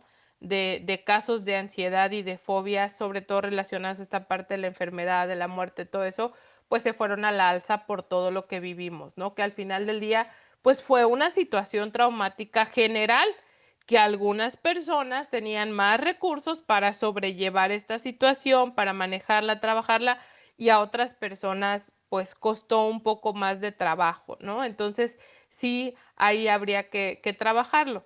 Como les digo, dependerá mucho de la situación. En algún punto trabajé con una paciente que desarrolló una fobia a los pájaros, ¿no? Pero cuando llegó ella conmigo, pues no sabía de dónde había detonado esta cuestión, ¿no? Entonces fue un proceso, ya tenía 17, 18 creo, y fue ese proceso de encontrar, ¿no? Porque decíamos ya analizando la situación, o sea, era una fobia muy, muy fuerte, tan así al grado que yo tenía un cojín en el, que tenía un pajarito. Y yo el día que llegó la primera vez, o sea, noté esa parte de que cuando lo vio se quedó así como que se tocó así, y obviamente era de ver qué estaba viendo para ver qué lo estaba generando, y ya fue como que ya lo agarré y me lo puse en la espalda, y ya me senté y ya como que fue ese proceso, obviamente ya para las siguientes ya no estaba, entonces fue encontrar todo ese proceso de ver, ¿no? Y todo resultó ya después de un proceso de análisis que hicimos, que cuando estaba pequeñita, ella tenía 3 años, fueron a no me acuerdo si era una boda o un bautizo de alguien, era una boda. Y ya ven que avientan el arroz. Entonces aventaron arroz, le cayó a ella y pues todo el montón de pájaros, de palomas que estaban ahí, se le fueron encima. Entonces, desde los 3 años, pero ella bloqueó el recuerdo completamente, no se acordaba, y entonces, analizando esa parte de cómo había controlado su vida, decía, es que yo no voy a la playa, amo, o sea, ver la playa y todo me gusta, pero hay pájaros, entonces no puedo. Mi novio quiere que vayamos a caminar al parque, pues no puedo, porque hay pájaros, porque se escuchan los pájaros. Entonces, como una situación que tan pequeñita sucede, si se hubiese trabajado en ese tiempo, pues hubiera evitado, ¿no? Toda una serie de situaciones. Pero bueno, a eso van las fobias específicas que ya iremos viendo cómo podemos trabajarlas, ¿no? Obviamente dentro del DSM-5 ustedes van a encontrar un mayor detallado de la sintomatología y de los criterios para poder diagnosticarla. Punto importante cuando trabajamos el DSM-5, también siempre tenemos que ir a ver los diagnósticos diferenciales y asegurarnos de no estarnos ahí confundiendo con alguna cuestión. Algunos trastornos es más fácil saber cuáles, algunos sí hay que como que buscar si no estamos, o sea, corroborar, ¿no? Los diagnósticos diferenciales. Ansiedad social o fobia social. Miedo intenso a la evaluación negativa por parte de otros, ¿no? Evita hablar, participar en clases o interactuar con adultos desconocidos. Esto normalmente para niños, ¿no? Pero es esa cuestión de no me gusta interactuar tanto socialmente con otras personas, y además de eso me genera mucho pesar lo que puedan pensar, la interacción con ellos, toda esta cuestión, ¿no? Que termina de nuevo por suele ser persistente y además afectar el desarrollo del niño, ¿no? Porque a lo mejor no quiero ir a ningún evento, no me gusta ir a la escuela, o voy porque tengo que hacerlo, pero me aíslo de los demás, no me gusta la convivencia, entonces suele haber pues más alteraciones, ¿no? No me gusta levantar la mano y participar en clase, cuando hay eventos en los que se tiene que hacer bailar algo, hacer algo, pues no quiero participar, entonces empieza a haber todo un proceso de, eh, de afectaciones en otras áreas de la vida, ¿no? Trastorno de ansiedad generalizada, TAG, preocupaciones excesivas y múltiples. Aquí ya estamos hablando de que engloba más aspectos de la vida lo que genera ansiedad. Puede ser el rendimiento académico, la salud, la seguridad, y entonces aquí, si lo vemos, ¿no? Desde el punto de las distorsiones cognitivas, estamos hablando de un proceso de catastrofización, ¿no? Todo lo veo como complicado, todo puede resultar mal, siempre hay algo que puede salir de manera negativa, y los niños se vuelven hipervigilantes, tensos, perfeccionistas, suele haber procesos somáticos más intensos sobre todo, y empieza a haber alteraciones en la alimentación, en el sueño, en el rendimiento académico, en todo este proceso por lo mismo del trastorno, ¿no? Que ya impacta de manera más generalizada la vida, ¿no? A diferencia de un proceso ansioso que se desarrolla por una cuestión específica como trastorno de ansiedad por separación, que únicamente, ¿no? Esos procesos de separación, esas cuestiones. Pero aquí estamos hablando de que al ser más generalizado, pues obviamente genera que haya más repercusiones, ¿no? Entonces, bueno. El mutismo selectivo también entraría dentro de este apartado en el DSM-5 y los criterios son inhibición verbal en contextos sociales específicos, pese a que el niño sí habla en casa o con personas cercanas, ¿no? Entonces, de repente el niño aparentemente es como si no pudiese hablar, como si quedara mudo completamente en algunos casos en específicos, ¿no? Puede ser en la escuela, puede ser en algún contexto en específico que genera incomodidad. Es un mecanismo de defensa también, de nuevo el para qué, ¿no? Y está vinculado a ansiedad social severa o en algunos casos a una situación traumática, un evento traumático específico que puede desencadenar el mutismo selectivo, ¿no? Ahora sí, viene parte interesante. ¿Cuáles son las bases neuropsicológicas de los miedos y la ansiedad en la infancia? ¿Por qué se da toda esa sintomatología? Aquí vamos a ver que entran en función varias partes del cerebro, ¿no? Yo una manera que siempre encuentro para explicar este proceso. Vamos a ver más adelante, ¿no? La psicoeducación que tenemos que utilizar con los papás, pero de una vez se los comento aprovechando esta situación. Yo lo explico de esta manera porque creo que mientras más claros y más rápida sea la manera de entender, va a ser más fácil de asimilar por qué me sucede todo lo que me sucede, ¿no? Entonces, yo les digo, ok, está el cerebro. Ahí imaginémoslo, ahí tenemos una imagen del cerebro. Va. Adentro del cerebro, imagínense, ¿han visto las luces de Navidad de los árboles? Ok, imagínense que le quito todas las luces y lo hago bolita, así como cuando lo sacamos de la casa, de la caja que están todas revueltas las lucecitas, así. Y entonces, esas lucecitas las tenemos en el cerebro, ¿no? Normalmente, pues, se conectan a la electricidad las lucecitas y prenden. Nosotros no traemos enchufe, pero obtenemos la energía del alimento, de todo lo que hacemos, lo maravilloso que es nuestro cerebro, genera que haya esa energía para que nos estemos moviendo y haciendo todo, ¿no? Y esas lucecitas se conectan entre sí. Esas lucecitas que tenemos adentro son las neuronas, ¿no? Y se conectan entre sí. No tenemos cablecitos, pero tienen dendritas, que son como unos tentaculitos que se conectan, ¿no? Entre sí. Ahí están, todas las neuronas trabajando en nuestro cerebro por diferentes partes. El cerebro tiene diferentes partes. Parte importante a entender que nuestro cerebro, el cerebro humano, se termina de desarrollar a los 25 años de edad. Entonces, antes de eso, siempre está en constante crecimiento y desarrollo, sobre todo la corteza prefrontal, que es la última en desarrollarse, ¿no? Y cada parte de nuestro cerebro interactúan entre sí, dependiendo de cuál sea la indicación o lo que nosotros queramos hacer, se prende una parte de ese cerebro, ¿no? Llegan las señales a esa partecita. ¿Cómo se conectan también estas neuronas? ¿Qué es lo que hace que se prendan también los neurotransmisores? Que son unos liquiditos que se generan dependiendo del estado anímico que yo tenga, ¿no? Entonces ahí es donde pasa y bueno, se conectan a través de esos neurotransmisores. Algunos neurotransmisores nos gustan, nos gusta tenerlos y otros no tanto. Hablamos de dopamina, serotonina, nos gustan. Son los que nos dan como esa sensación de placer, ¿no? De alegría, de gané, lo logré, esto, el otro, amor, todo eso, bueno, ahí va, se genera. Y hay otros que no nos gusta tanto sentir. Uno de ellos es el cortisol, que el cortisol se genera cuando nosotros tenemos miedo o tenemos ansiedad. Este neurotransmisor hace todo un proceso en el cerebro, porque básicamente le dice al cerebro, hey, ten cuidado, hay un peligro aquí, necesitas protegerte, ¿no? Entonces, ¿qué pasa? Entra en juego la amígdala, que es el centro de procesamiento del miedo. Es como una almendrita que está ahí, metida en el cerebro, ¿no?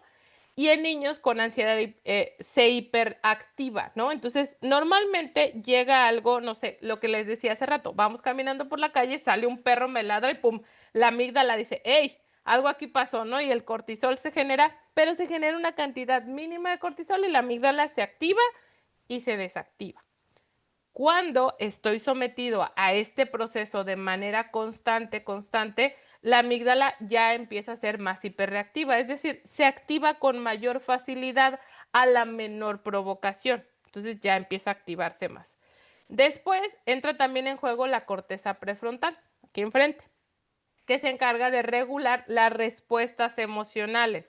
Su desarrollo aún es inmaduro porque se termina de desarrollar a los 25 años y entonces esto hace que limite un poco la manera en que el niño puede gestionar sus emociones.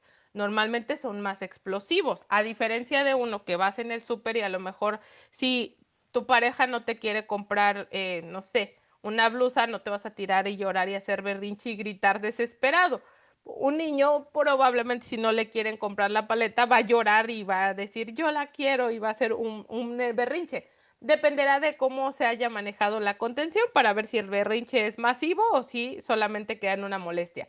¿De qué depende? De la corteza prefrontal. ¿Qué tanta preparación tengo para estar ante esa situación?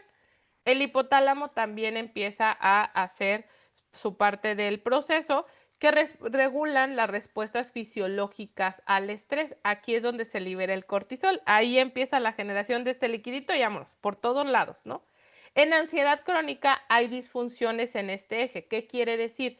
Que cuando la ansiedad es persistente, una vez y otra vez y otra vez, empieza a liberar mayores cantidades o a activarse a la menor provocación, ¿no? A lo mejor simplemente estoy viendo que hay una bolita de gente allá y entonces siento que están hablando, yo ya estoy hiperreactivo porque el hipotálamo genera más cortisol más rápido y la amígdala luego me dice, aquí hay miedo, alerta del miedo y entonces, ¿qué pasa? Me empiezo a sentir ansioso de una manera más común, ¿no?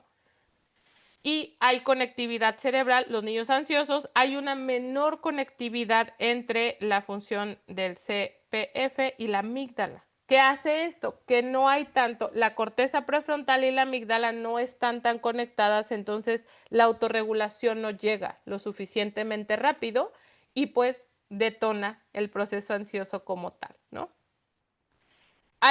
Si se hace una cuestión neurofuncional, ¿no? Se explora con un estudio, nos vamos a dar cuenta que, a ver, déjenme hacer chiquita mi diapositiva. Changos. Ahí está. No se hizo más pequeña, pero ya veo. Que se muestra la activación de la amígdala ante estímulos sociales en niños con fobia social, se activa muchísimo más. Entonces, a ver, en resumen, ¿no?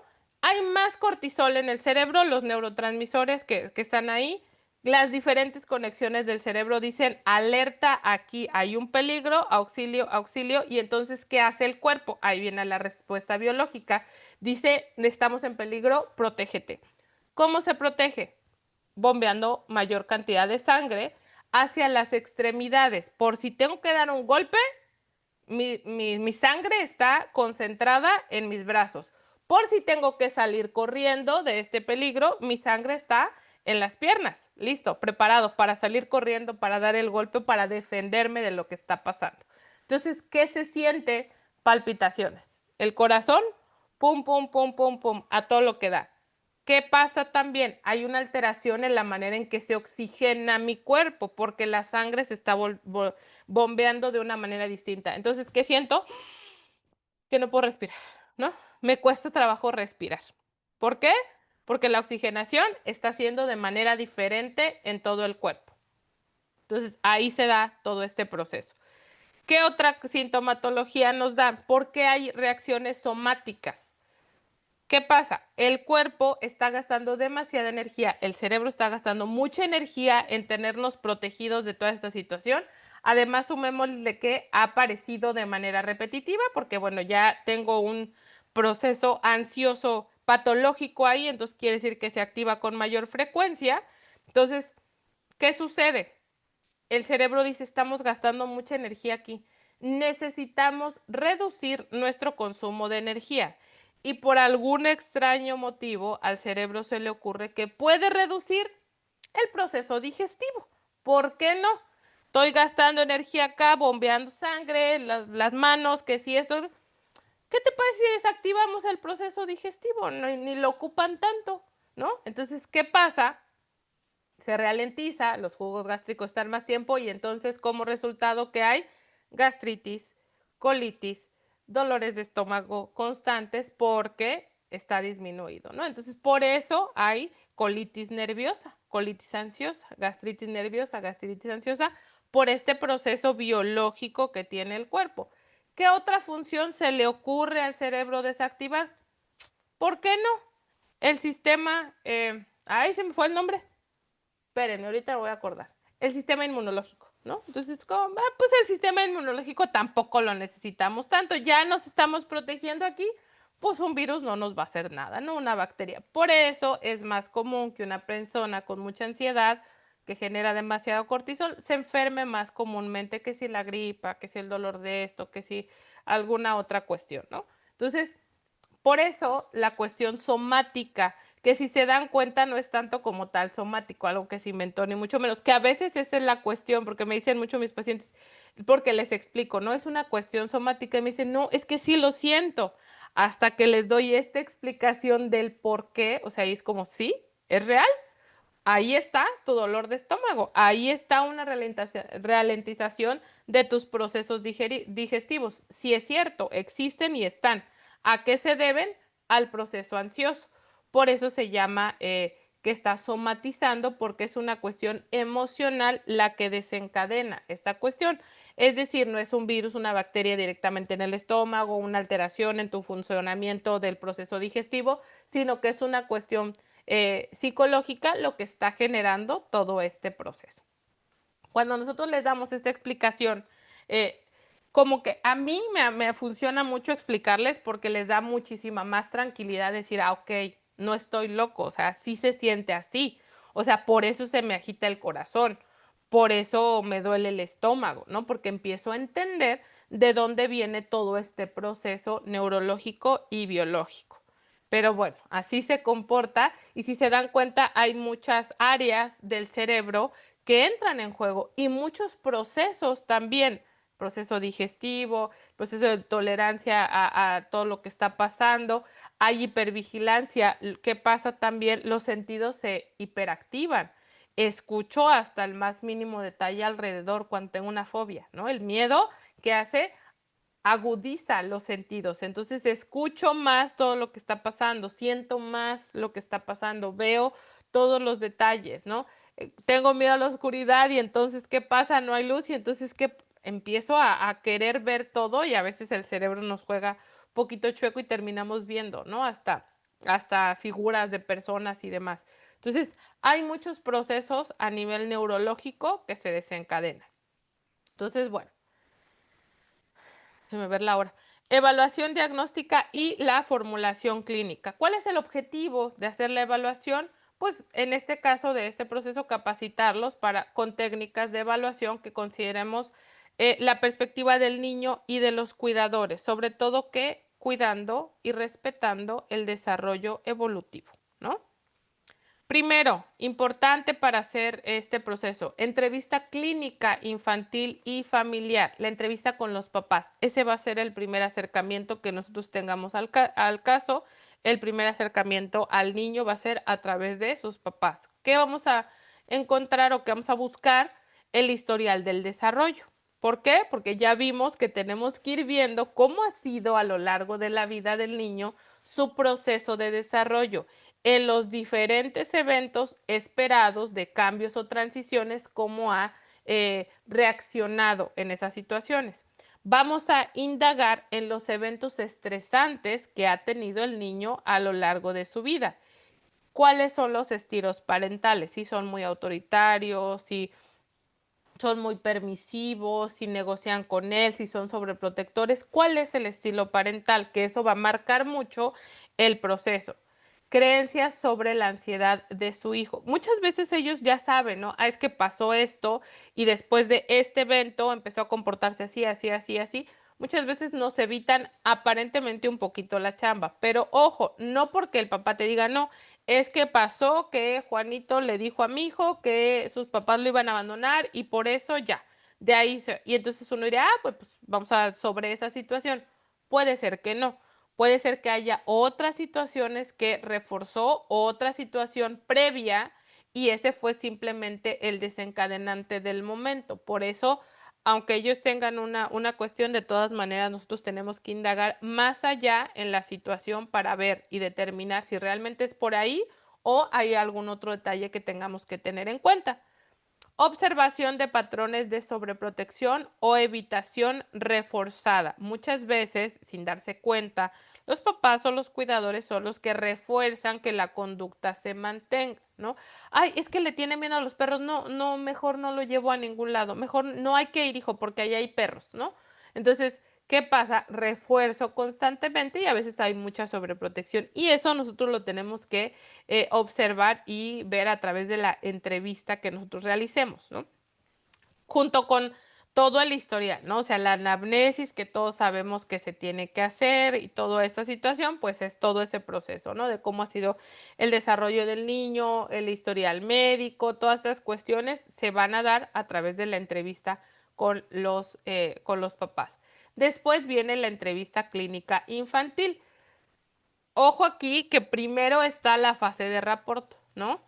Es decir, tengo que conectar primero con el niño antes de lanzar toda mi investigación o indagación. Muchas veces se puede ir haciendo de la mano, pero para eso siempre yo le sugiero, ¿no? Que sea algo como sutil, algo con cuidado. Si yo traigo mi cuestionario acá, agarro y empiezo con el niño que tiene 7 años y empiezo a preguntarle acerca de cuándo apareció tu sintomatología, qué fue lo que te la desencadenó, cómo reaccionan tus papás. O sea, lo voy a agobiar demasiado y va a ser complicado. Tal vez va a contestar, dependerá de su personalidad, tal vez va a tener algo de miedo, tal vez no, pero lo ideal es poder hacer un proceso ameno para el niño, un proceso que sea tranquilo, un proceso donde se sienta cómodo, sobre todo porque, bueno, estamos trabajando en este caso con cuestiones de ansiedad, ¿no? Digo que al inicio muchas veces no sabemos exactamente de qué es el caso, pero bueno, cuando estamos trabajando con ansiedad, pues lo que tenemos que hacer es no desencadenar el proceso ansioso, ¿no? ¿Cómo lo podemos hacer? A través del juego libre, a través del dibujo, de títeres, muñecos como medios de expresión emocional, ¿no? Sí, yo sé que de repente para los papás así como que, ay, pero mi hijo nada más viene a jugar aquí, ¿no? Pero siempre es importante explicarles eso a los papás, ¿no? Vamos a explicarles tanto la confidencialidad, el proceso, cómo trabajamos, ¿no? Cada uno sé que trabajamos de manera distinta, pero si trabajo con juegos, si trabajo con dibujos, para qué jugamos con su hijo, ¿no? A través de este proceso de juego voy a conocer un poco más el mundo del niño, cómo percibe las situaciones, cómo percibe las situaciones estresantes y también muchas veces los mismos niños tienen mecanismos de protección que ellos encuentran, ellos saben a veces qué es lo que necesitan, verbalizarlo de pronto es complejo, pero a través del juego podemos encontrar todos esos procesos, ¿no? Y también tener en cuenta que para la entrevista, que normalmente recomiendo yo que sea semiestructurada para que sea más digerible para el niño, vamos a tener preguntas adaptadas a la edad y a la comprensión del niño, ¿no? Obviamente, si estoy hablando con un niño de 4 años, no le voy a hablar acerca de, ¿me podrías decir cuáles son los síntomas que presentas en medio de una crisis ansiosa? Pues no va a entender ni qué le estoy diciendo, ¿no? Entonces siempre tenemos que adaptar mucho nuestro lenguaje, ¿no? A ellos. Entonces, ¿qué cosas te dan miedo, ¿no? ¿Qué cosas te asustan? Yo de verdad que amo intensamente porque o sea, a través de esa película que todos los niños la han visto, pueden identificar mayormente, ¿no? Cuáles son sus emociones, ¿no? De qué se encarga cada una de ellos. Entonces, muchas veces es más fácil que ellos puedan identificar esta cuestión, ¿no? Entonces, ¿qué cosa te asusta mucho? ¿Qué pasa en tu cuerpo cuando sientes miedo? ¿No? A ver, ¿cómo se siente el miedo en tu cuerpo? Entonces, cuando yo empiezo a trabajar eso, puedo encontrar la sintomatología que me corresponde aparte de lo que acabamos de ver. Entonces puedo encontrar cómo se comporta, que eso también es importante. Muchas veces, aunque se comporte de manera muy similar el proceso de liberación del cortisol y el neurotransmisor y todo por el cuerpo y la parte biológica, cada quien va a percibir de manera diferente la situación. Hay pacientes que a lo mejor la cuestión de las palpitaciones es lo que más les preocupa, ¿no? Es que se me va a parar el corazón, es que me va a dar algo. A algunos pacientes les preocupa más la cuestión de la respiración. Otros sienten nada más la necesidad de salir corriendo. Entonces también tenemos que conocer cómo se comporta la ansiedad específicamente en ese niño para poder identificar y entonces saber hacia dónde voy a dirigir mis estrategias y mis técnicas de regulación que sean más útiles para él o para ella. El uso de escalas gráficas, caritas, semáforo de las emociones, todo eso siempre nos va a ayudar muchísimo porque va a ser más fácil para ellos el poder identificar, ¿no? Si tengo dibujos o si tengo peluches de las emociones, si trabajo con el semáforo de las emociones, todo eso siempre nos va a ayudar muchísimo más a poderlo trabajar. Ya el día de mañana que veamos técnicas ya vamos a ver más detalladamente, ¿no? Todo este proceso, pero bueno, aquí va parte de la entrevista con el niño. Algunas pruebas específicas que podemos utilizar. A mí en lo personal, las pruebas proyectivas me gustan mucho. Quien me ha visto en otros talleres lo sabrá. Y de mis favoritas, pues la persona bajo la lluvia, que justamente para trabajar fobias, para trabajar ansiedad, nos ayuda mucho porque identifica cómo se comporta o cómo se percibe el niño ante el mundo en situaciones de estrés. Y la prueba de SACS también nos ayuda porque nos brinda información como muy rápido, muy fluida.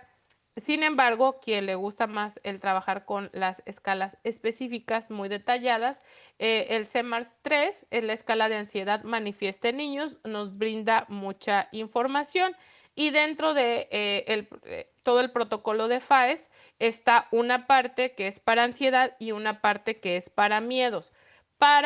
Igual, para las personas que adquieran el paquete, su constancia también viene, aparte de los videos y las diapositivas, yo les hago llegar bueno, a la licenciada para que se los pase.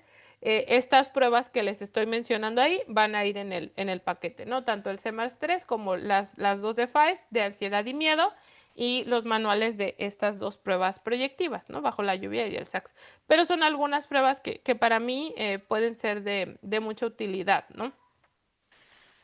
En lo personal, por ejemplo, cuando voy a aplicar alguna de estas escalas, me gusta más hacerlo, sobre todo con niños más pequeños, de forma más sutil. ¿A qué me refiero?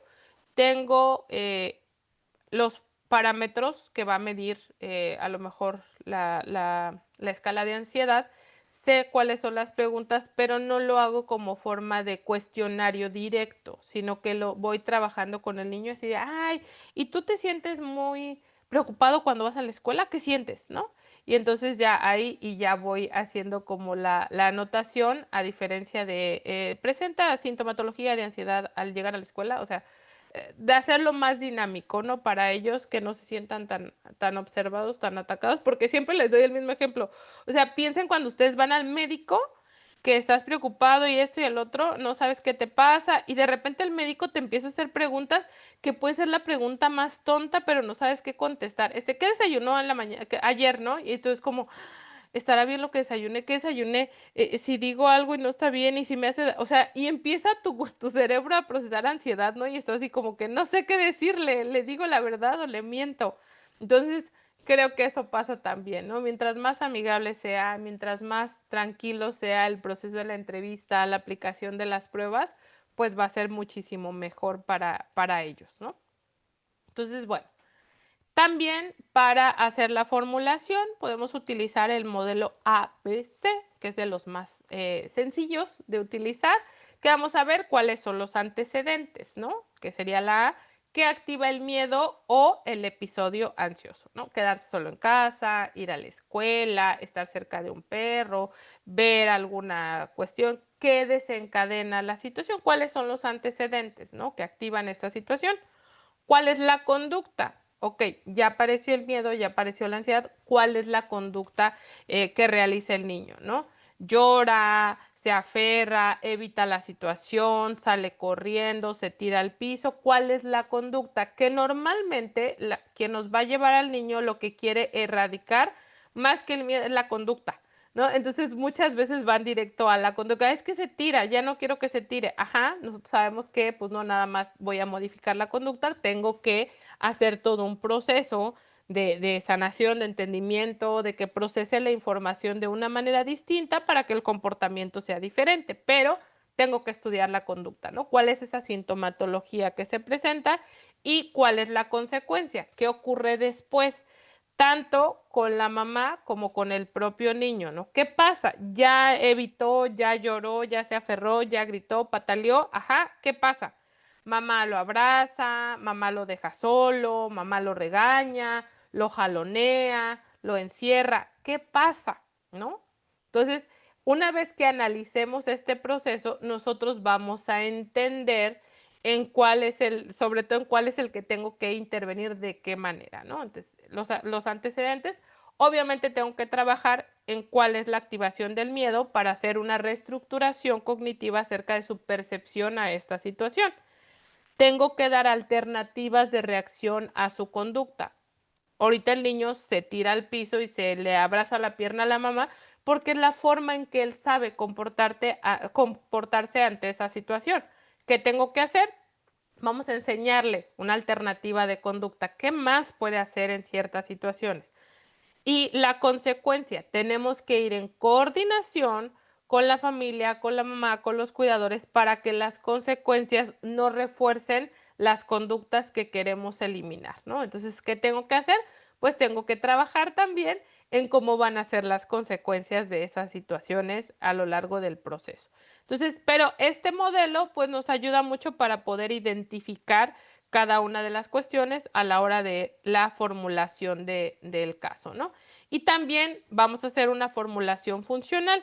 Vamos a describir cómo el problema se mantiene. Por ejemplo, la evitación del niño es reforzada por la respuesta ansiosa de los padres, lo cual incrementa la percepción del peligro. Basado en el ejemplo que dimos aquí del ABC, yo ya vi que a lo mejor los antecedentes no son tan complejos, que la conducta es menor, pero que a la hora de las consecuencias, los papás refuerzan la evitación del niño con respuestas ansiosas de ellos ante este proceso, ¿no? Entonces, a lo mejor el niño tenía poquito miedo, pero mamá detonan pues sus traumas infantiles, sus situaciones, sus propios miedos, entonces aumenta la situación y esto es lo que hace que el niño termine por reforzar esa conducta. Entonces, una vez que nosotros hacemos esta evaluación, vamos a saber hacia dónde me tengo que dirigir de primera instancia, cuáles van a ser nuestros principales objetivos en el momento. Si es demasiada la conducta, bueno, vamos a enfocarnos a trabajar primero la conducta de la mano con otras cuestiones, pero es mi principal foco. Si son los papás la situación del problema, bueno, mi principal enfoque va a ir para allá. Obviamente también le voy a dar recursos, estrategias al niño, trabajar, gestión, reestructuración, pero el principal enfoque va a ser trabajar con los papás, ¿no? De manera rápida y a modo de resumen, aquí está. Entrevista inicial con padres y cuidadores. ¿Qué voy a checar? Desarrollo evolutivo, lenguaje, motricidad, socialización, educación, toda esa parte. ¿Cómo ha sido? Después, historial médico y de psicología. Si ya ha ido a atención psicológica anteriormente, si ya había presentado sintomatología como la actual, si médicamente hay alguna cuestión que pudiera estar desencadenando, si ha estado hospitalizado, si ha pasado algo, lo tengo que tener ahí registrado, ¿no?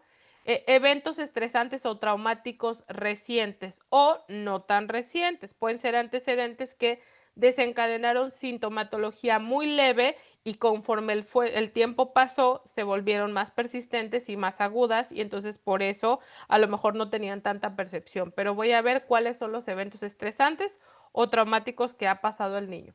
Patrones de sueño a lo largo de su vida. ¿Para qué? Para poder identificar si ha habido discrepancias de estos patrones en algún momento. Patrones de sueño, alimentación y de conducta. Un ejemplo claro, no sé, el niño en cuanto a conducta nunca había tenido, no sé, vamos a imaginar que está en sexto de primaria y de repente de la nada se empieza a pelear, empieza a llorar, empieza a tener ataques de ansiedad cuando antes no había habido ni una pelea, ni una queja, ni el maestro, nada, no había nada. Entonces, ¿qué pasa? Ahí es donde hay una alteración conductual significativa porque en este lapso de tiempo cambió. O patrones de sueño, ¿no? De repente el niño en la primaria empieza a dormir un montón y a veces a los papás les extraña, les asusta. Ahí obviamente tenemos que ver cuestiones de actividad física que realice el niño y también saber que en la preadolescencia, adolescencia suele haber un desfasaje en el tiempo de sueño, suele ser de 3 horas. Entonces, ¿qué pasa? De manera normal se empiezan a querer dormir más tarde, por ende a despertar más tarde. El problema es que en nuestro país, pues las escuelas son temprano, ¿va? Entonces, ¿qué pasa? Pues no pueden cumplir su ciclo de sueño como su cerebro se los está exigiendo.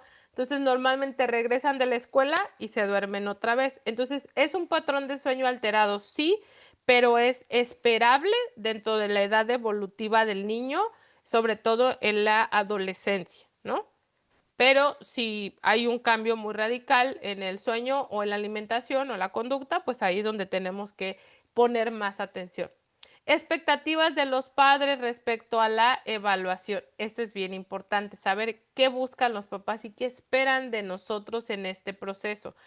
A veces esperan un milagro, a veces esperan que hagamos magia, a veces esperan que solucionemos de manera solitos nosotros todo el proceso sin poner de su parte. Entonces tengo que saber qué es lo que ellos esperan que suceda, cuáles son las expectativas en cuanto a tiempo, en cuanto a proceso, para poder aclarar lo más que se pueda la situación, comentarles la parte de la confidencialidad, que es un trabajo en equipo, que no somos magos tampoco, sino todo ese proceso para que ellos sepan, ¿no? Y estemos en el mismo entendido de cómo se va a dar el proceso.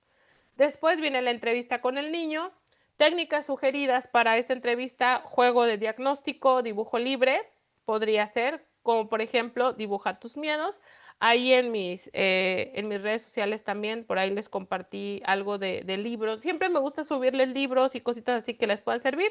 Por ahí tengo un libro que habla sobre el dibujo proyectivo, entonces a lo mejor les puede servir. Cuestionamientos sencillos. ¿Hay algo que te asuste mucho? ¿Qué haces cuando tienes miedo? Preguntas concretas, preguntas claras. Y cuando es un poco difícil, porque a lo mejor le cuesta trabajo al niño expresar y todo, bueno, vamos a ver también el día de mañana en las técnicas algunas metáforas y cuentos que podemos utilizar para facilitar la extracción de información. Después de eso viene la aplicación de instrumentos psicopedagógicos, lo que veíamos, ¿no? Si quieren hacer alguna prueba proyectiva, alguna prueba estandarizada, pues en ese momento se aplica. Recolección de información escolar. También es importante que recolectemos información en la escuela.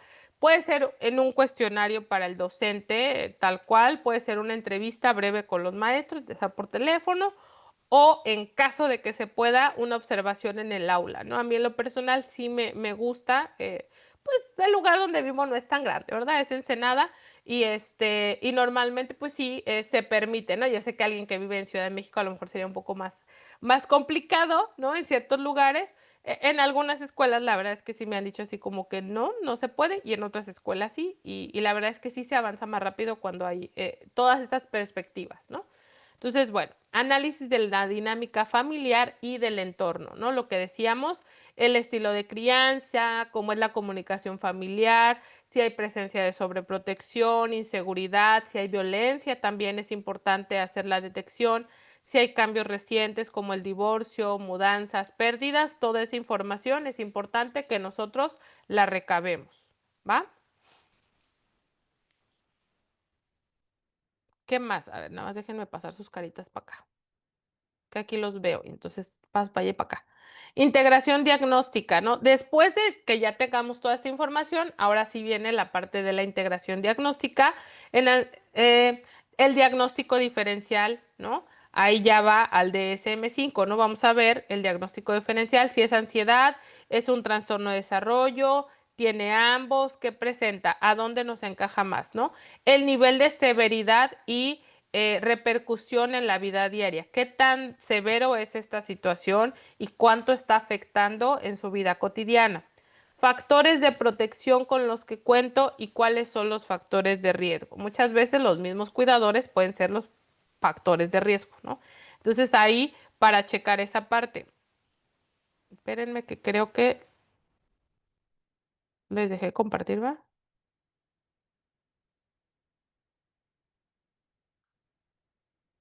A ver, me voy a regresar porque no sé qué hice, que dejé de ver mis diapositivas yo. Ahí está. Entonces, les decía esa parte del nivel de severidad, factores de riesgo y protección, cómo se comportan los papás, si son un factor de protección o están siendo en este momento un factor de riesgo para trabajarlo, ¿no? El ambiente escolar, alguna cuestión, entonces siempre tengo que ver toda esa parte.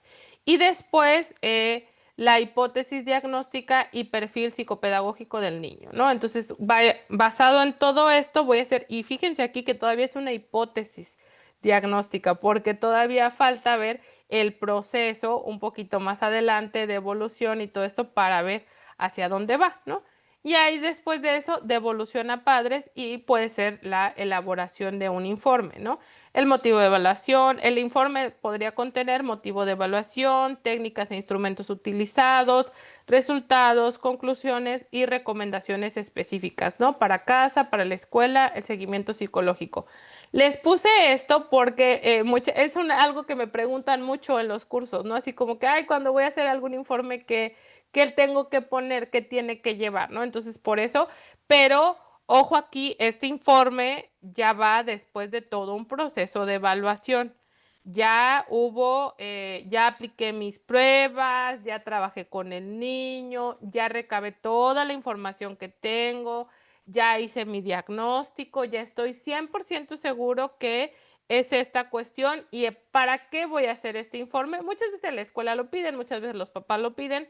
¿Para qué voy a hacer esto? Y si aunque no lo pidan, ¿para qué voy a entregarlo? Sobre todo por la parte de las recomendaciones, que esto es lo que más nos va a servir, ¿no? ¿Qué recomendaciones voy a dar para que trabajen en casa? Como yo ya sé cuáles son los factores de riesgo y de protección, entonces yo ya sé que tengo que trabajar en casa, ¿no? En la escuela, ¿cómo pueden ayudarnos a que este proceso sea más llevadero? ¿Cómo pueden ayudarnos a que no detonen las crisis? ¿Qué pueden hacer? Ante una crisis van las recomendaciones a la escuela. ¿Y cuál es el seguimiento psicológico que se le va a dar en este proceso, ¿no? Obviamente, para todo este proceso, mañana vamos a ver las técnicas, vamos a ver cómo trabajar los papás, cuáles son las recomendaciones que les podemos dar y toda esta cuestión. Pero bueno, ese sería como un resumen, ¿no? Del proceso de inicio a ya llegar a esta cuestión de darles una devolución, un informe a los papás, ¿no? Entonces, miren, esta frasecita me gustó. A veces la ansiedad habla más fuerte que el niño. Nuestro trabajo es aprender a escuchar ese idioma con el corazón profesional, ¿no? Siempre saber que estamos trabajando con seres humanos que tienen una historia de vida, que los papás, aunque muchas veces no saben cómo manejar el proceso, también son seres humanos, también traen su propia historia de vida, también traen situaciones. Entonces no podemos juzgar, no podemos etiquetar de primera instancia, sino tenemos que aprender a escuchar más allá de un síntoma, ¿no? Más allá de esa situación que está desencadenando, sino poder comprender y sobre todo ser esa guía que acompañe a ese niño en ese proceso que de verdad no es nada sencillo el vivir con ansiedad, el vivir con todo esto, no es nada sencillo, ¿no? Entonces, pues espero que la información del día de hoy les sea de utilidad. Aquí, igual que siempre, les dejo mis datos, está mi número de WhatsApp. Por cualquier duda que tengan, cualquier situación, están mis redes sociales. En las diferentes redes sociales me encuentran como @sigdaniela_ramos. Por ahí, si a alguien le interesa, vamos a iniciar el segundo grupo de mentoría y asesoría de casos. Son 5 sesiones, se van presentando los casos y la idea, ¿no? Es darle como lucecita ahí, quien quiera conocer la dinámica y lo que sea. En mis redes sociales también está la información. Me quedan 2 espacios para el nuevo grupo y por ahí también hay una charla programada acerca de diagnóstico en neurodivergencias, si a alguien le interesa también. Y voy a dejar de compartirles esta parte para irme al chat y ver los comentarios, resolver algunas dudas que puedan tener. También nos vamos a ver mañana, porque todavía nos queda mucha información de este taller. Ahí está.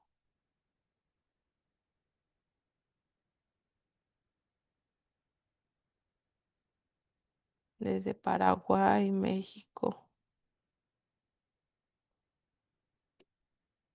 Sí, dice Magdalena que es muy común con los paidos en TDAH la primera consulta a los médicos. Sí, por eso, sinceramente, a mí no me gusta tanto mandar directamente con paido o con psiquiatra o con así, porque luego me los regresan medicados y no me encanta tanto.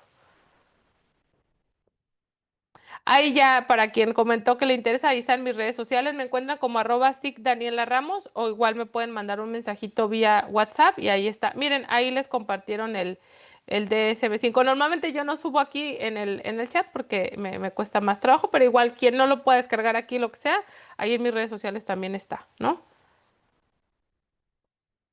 Ay, gracias a los que me dijeron que sí se escucha.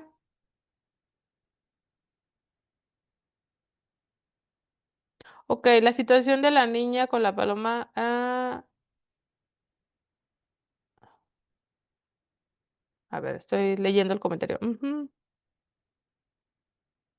Sí, comenta Rosa, ¿no? Que la situación de la niña, las palomas, el ejemplo que yo les daba, ese cerebro le llevó a la caja negra, ¿no? Lo digo entre comillas porque, bueno, cada corriente, cada situación lo va a presentar de una manera diferente. Esto según el psicoanálisis del ejemplo que ella nos da y donde un recuerdo traumático muy alto se encapsula, ¿no? Por decirlo ahí, como un mecanismo de defensa, que sí, al final del día dependiendo de la corriente con la que se identifiquen más, pues es el término que se le da, ¿no? Por ahí, pero básicamente es, esto te hace daño, lo voy a guardar.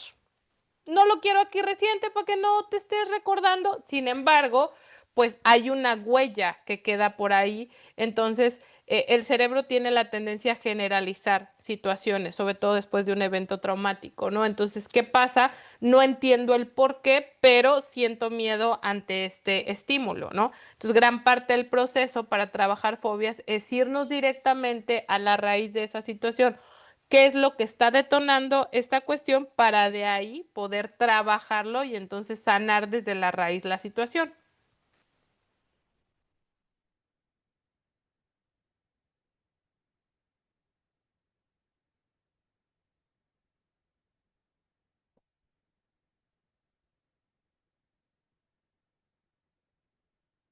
La sobreprotección podría generarse por miedo en los padres a tal punto de ser un estilo parental. Sí, sí, realmente sí podría ser un miedo de ellos no trabajado adecuadamente que se transmite como sobreprotección. Y al final de cuentas es una idea que ellos tienen de quiero cuidarlo, quiero protegerlo. Pueden ser por eventos que ellos hayan vivido, por situaciones de negligencia, a lo mejor cuando los cuidaron, o también por un estilo repetitivo de sobreprotección. Entonces, sí podría ser como ese estilo de parental que los caracteriza y de ahí tendríamos que trabajar nosotros para poder psicoeducarlos y darles sobre todo estrategias, ¿no? Porque no basta nada más con decirte esto no está bien o le estás haciendo, no estás ayudando tanto a que este proceso se dé, sino, ok, esto no, pero ¿qué sí tengo que hacer? Entonces ahí viene el trabajo, que realmente pues lo vamos a ver el día de mañana y pasado, ¿no?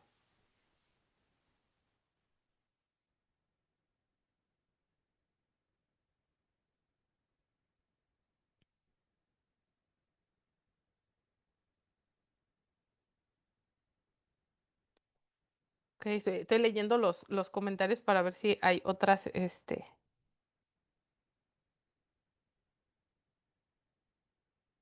aquí está.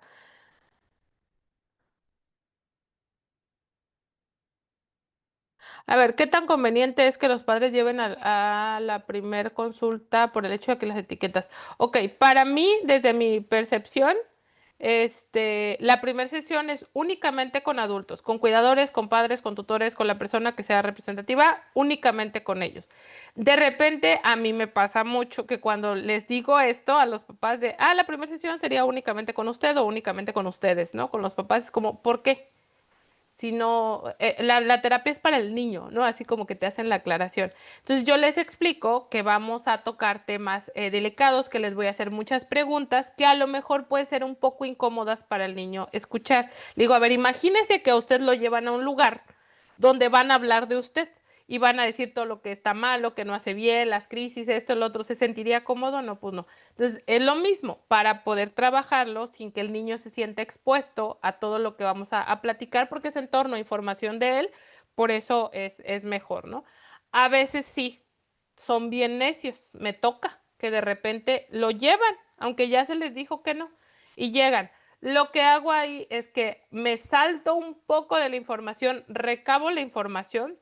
Si veo que el papá está siendo como muy incisivo en las quejas y todo esto, como que trato de hacer como una pausa y me enfoco en que sea una entrevista más dirigida a desarrollo, a alimentación, o sea, todo el desarrollo evolutivo como tal del niño, más enfocado a esa parte y hay puntos que dejo como en espera para ya tratarlos en algún momento a solas, ¿no? Con los papás. Y en promedio, un aproximado de las sesiones para llegar a un diagnóstico. Híjole, es que es bien relativo, bien relativo. También se van a dar cuenta de una cosa, que conforme va pasando el tiempo, uno empieza a hacerlo de manera más rápida. La verdad es que sí, vas desarrollando como esa intuición, ¿no? Yo llevo 10 años dando terapia. Yo me acuerdo las primeras veces, era como ¿qué hago? Y las pruebas, ¿y qué más? Y yo quería aplicar, pero sí como 30 pruebas a cada persona, ¿no? Porque decía, para estar segura, para eso. Ya conforme va pasando el tiempo, aprendes a ser como más selectivo, decir, bueno, a ver, ya vi esta sintomatología, puedo corroborar con esta y esta. Y entonces el diagnóstico se vuelve un poco más rápido. Pero un promedio yo calculo, yo normalmente les digo a los papás que a la quinta sesión voy a tener una sesión con ellos para darles devolución. Puede ser que ya esté el diagnóstico, puede ser que no, puede ser que sean recomendaciones y así, pero es como a la cuarta o quinta sesión es donde hago ese proceso, pero es muy relativo, ¿no?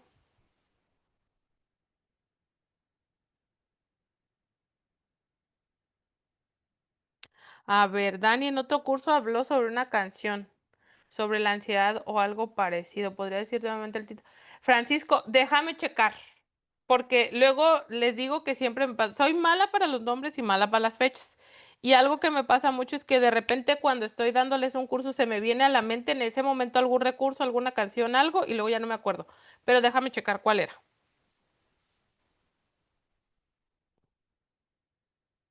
Ay, qué bueno, Meli, que te gustó el, el curso, el taller, que todavía nos falta, ¿eh? Para mí viene lo más interesante, porque ahorita nada más es así como que, el diagnóstico, esto, lo otro, pero ya mañana que empecemos a ver las técnicas, van a ver que va a ser más interesante. Ujú.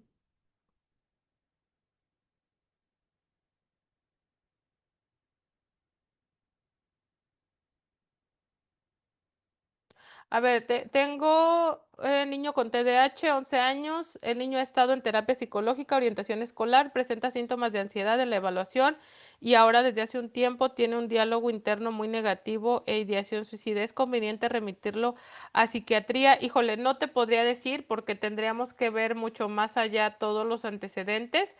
Tendrías que checar qué tipo de terapia psicológica esté llevando, cómo ha sido la evolución en el proceso de terapia para checar, ¿no? Y ver, para mí, o sea, de verdad, en ese tipo de casos, psiquiatra ya es como que último recurso, ya agotamos recursos, entonces ahora sí ve, porque el psiquiatra en automático te va a medicar. Entonces sí habría que tenerlo en cuenta, pero igual si quieres que lo chequemos un poquito más a profundidad, te pido un favor, Diana, mándame un mensajito vía WhatsApp. Siempre les digo WhatsApp porque es lo que más reviso y porque la verdad llamadas, pues cuando estoy en sesión así, pues no puedo tomar, pero ya después les contesto. A ver, cuando un pequeño hace preguntas constantes sobre un tema en específico y las hace todos los días, se puede considerar que la ansiedad, por ejemplo, que es ansiedad, por ejemplo, si tiene problemas de conducta y cuando hace algo siempre pregunta, ¿me estoy portando bien?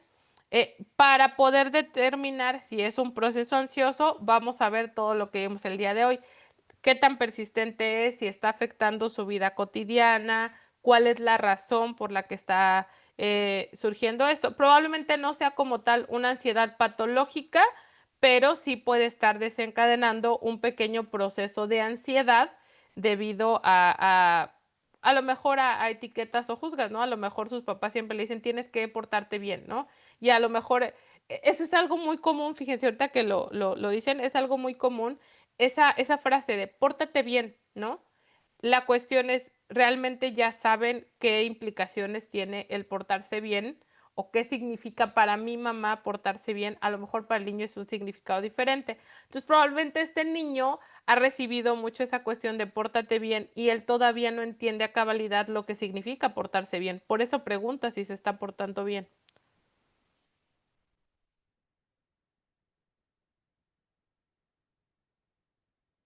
Ay, ahí Karen les compartió una capturita de pantalla de las redes sociales. Igual ahorita déjenme ver si les pongo el link ahí de mi Facebook. Mm. En DCC, más allá de cómo se llama, dónde se guardan, son mecanismos de defensa que incluso pueden llegar a convertirse desde la terapia cognitivo-conductual en distorsiones cognitivas desencadenantes de una situación traumática, ¿no? Así es como se definiría, por decirlo de alguna manera.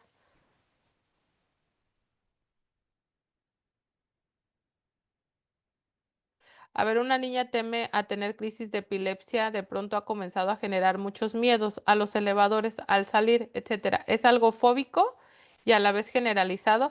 A ver, aquí estaríamos hablando de que es relativamente normal y esperable que tenga miedo a esa situación porque hubo un evento. Entonces, ¿qué pasa?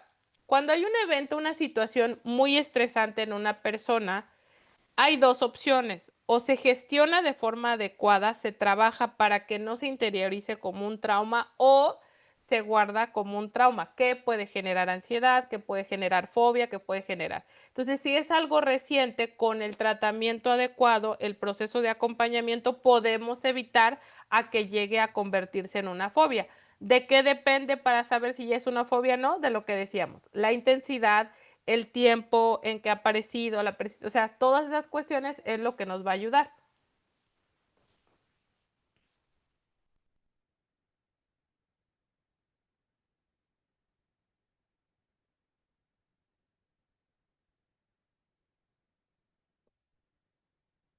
Lo mismo aquí para la pregunta, ¿no? De un adolescente con depresión, si yo consideraría tratarlo con psiquiatría, es muy relativo, ¿no? O sea, creo que tendría que ser muy, o sea, todo el proceso para que tú puedas determinar también, ¿no? Porque, ojo ahí, cuando hay ideación suicida, cuando hay otro tipo de procesos más delicados y yo lo mando a psiquiatría y no tiene una red de apoyo adecuada, básicamente le estoy dando el acceso libre a medicamentos que pueden ayudarle a consumar este proceso, ¿no? Entonces también tenemos que evaluar la red de apoyo, o sea, son muchas cuestiones antes de dar ese pasito, ¿no?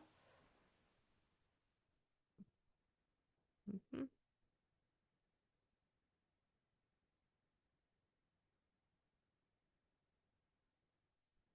Mira, ya Andy, gracias Andy, que ahí les pusiste el link de mi perfil, ahí se los compartió casi en los últimos comentarios. Eh,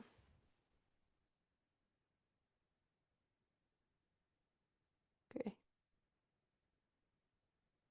Pero bueno, chicos, pues ya no me dio tiempo de contestarles todas las preguntas, porque la verdad es que sí eran bastantes comentarios. Yo agradecida, encantada, gracias a los que prenden su cámara. Ahí, Hazel, ya vi a tu bebé. Yo la verdad siempre los estoy viendo ahí, yo veo si me ponen atención o no. No, es cierto, pero no, gracias porque así ya no siento que estoy hablando solita. De todas maneras, mañana nos vamos a ver. Igual, mañana ya respondo más preguntas, más dudas que tengan. Ahí les compartieron mis redes sociales.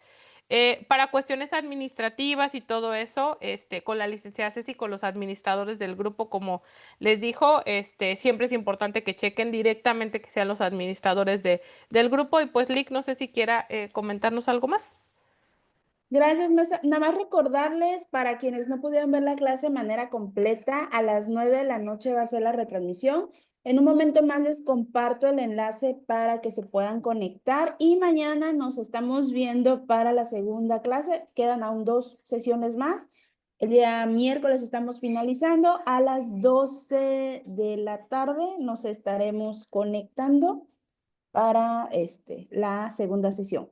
Y quienes también han preguntado de la constancia, ahorita ahí en el grupo les compartimos la información. Recuerden que van a tener hasta el día, creo que les había dicho 10, sí, martes 10 de junio para poder adquirir la constancia. Pues nos vemos mañana. Muchísimas gracias y gracias, Marce, y gracias a todos.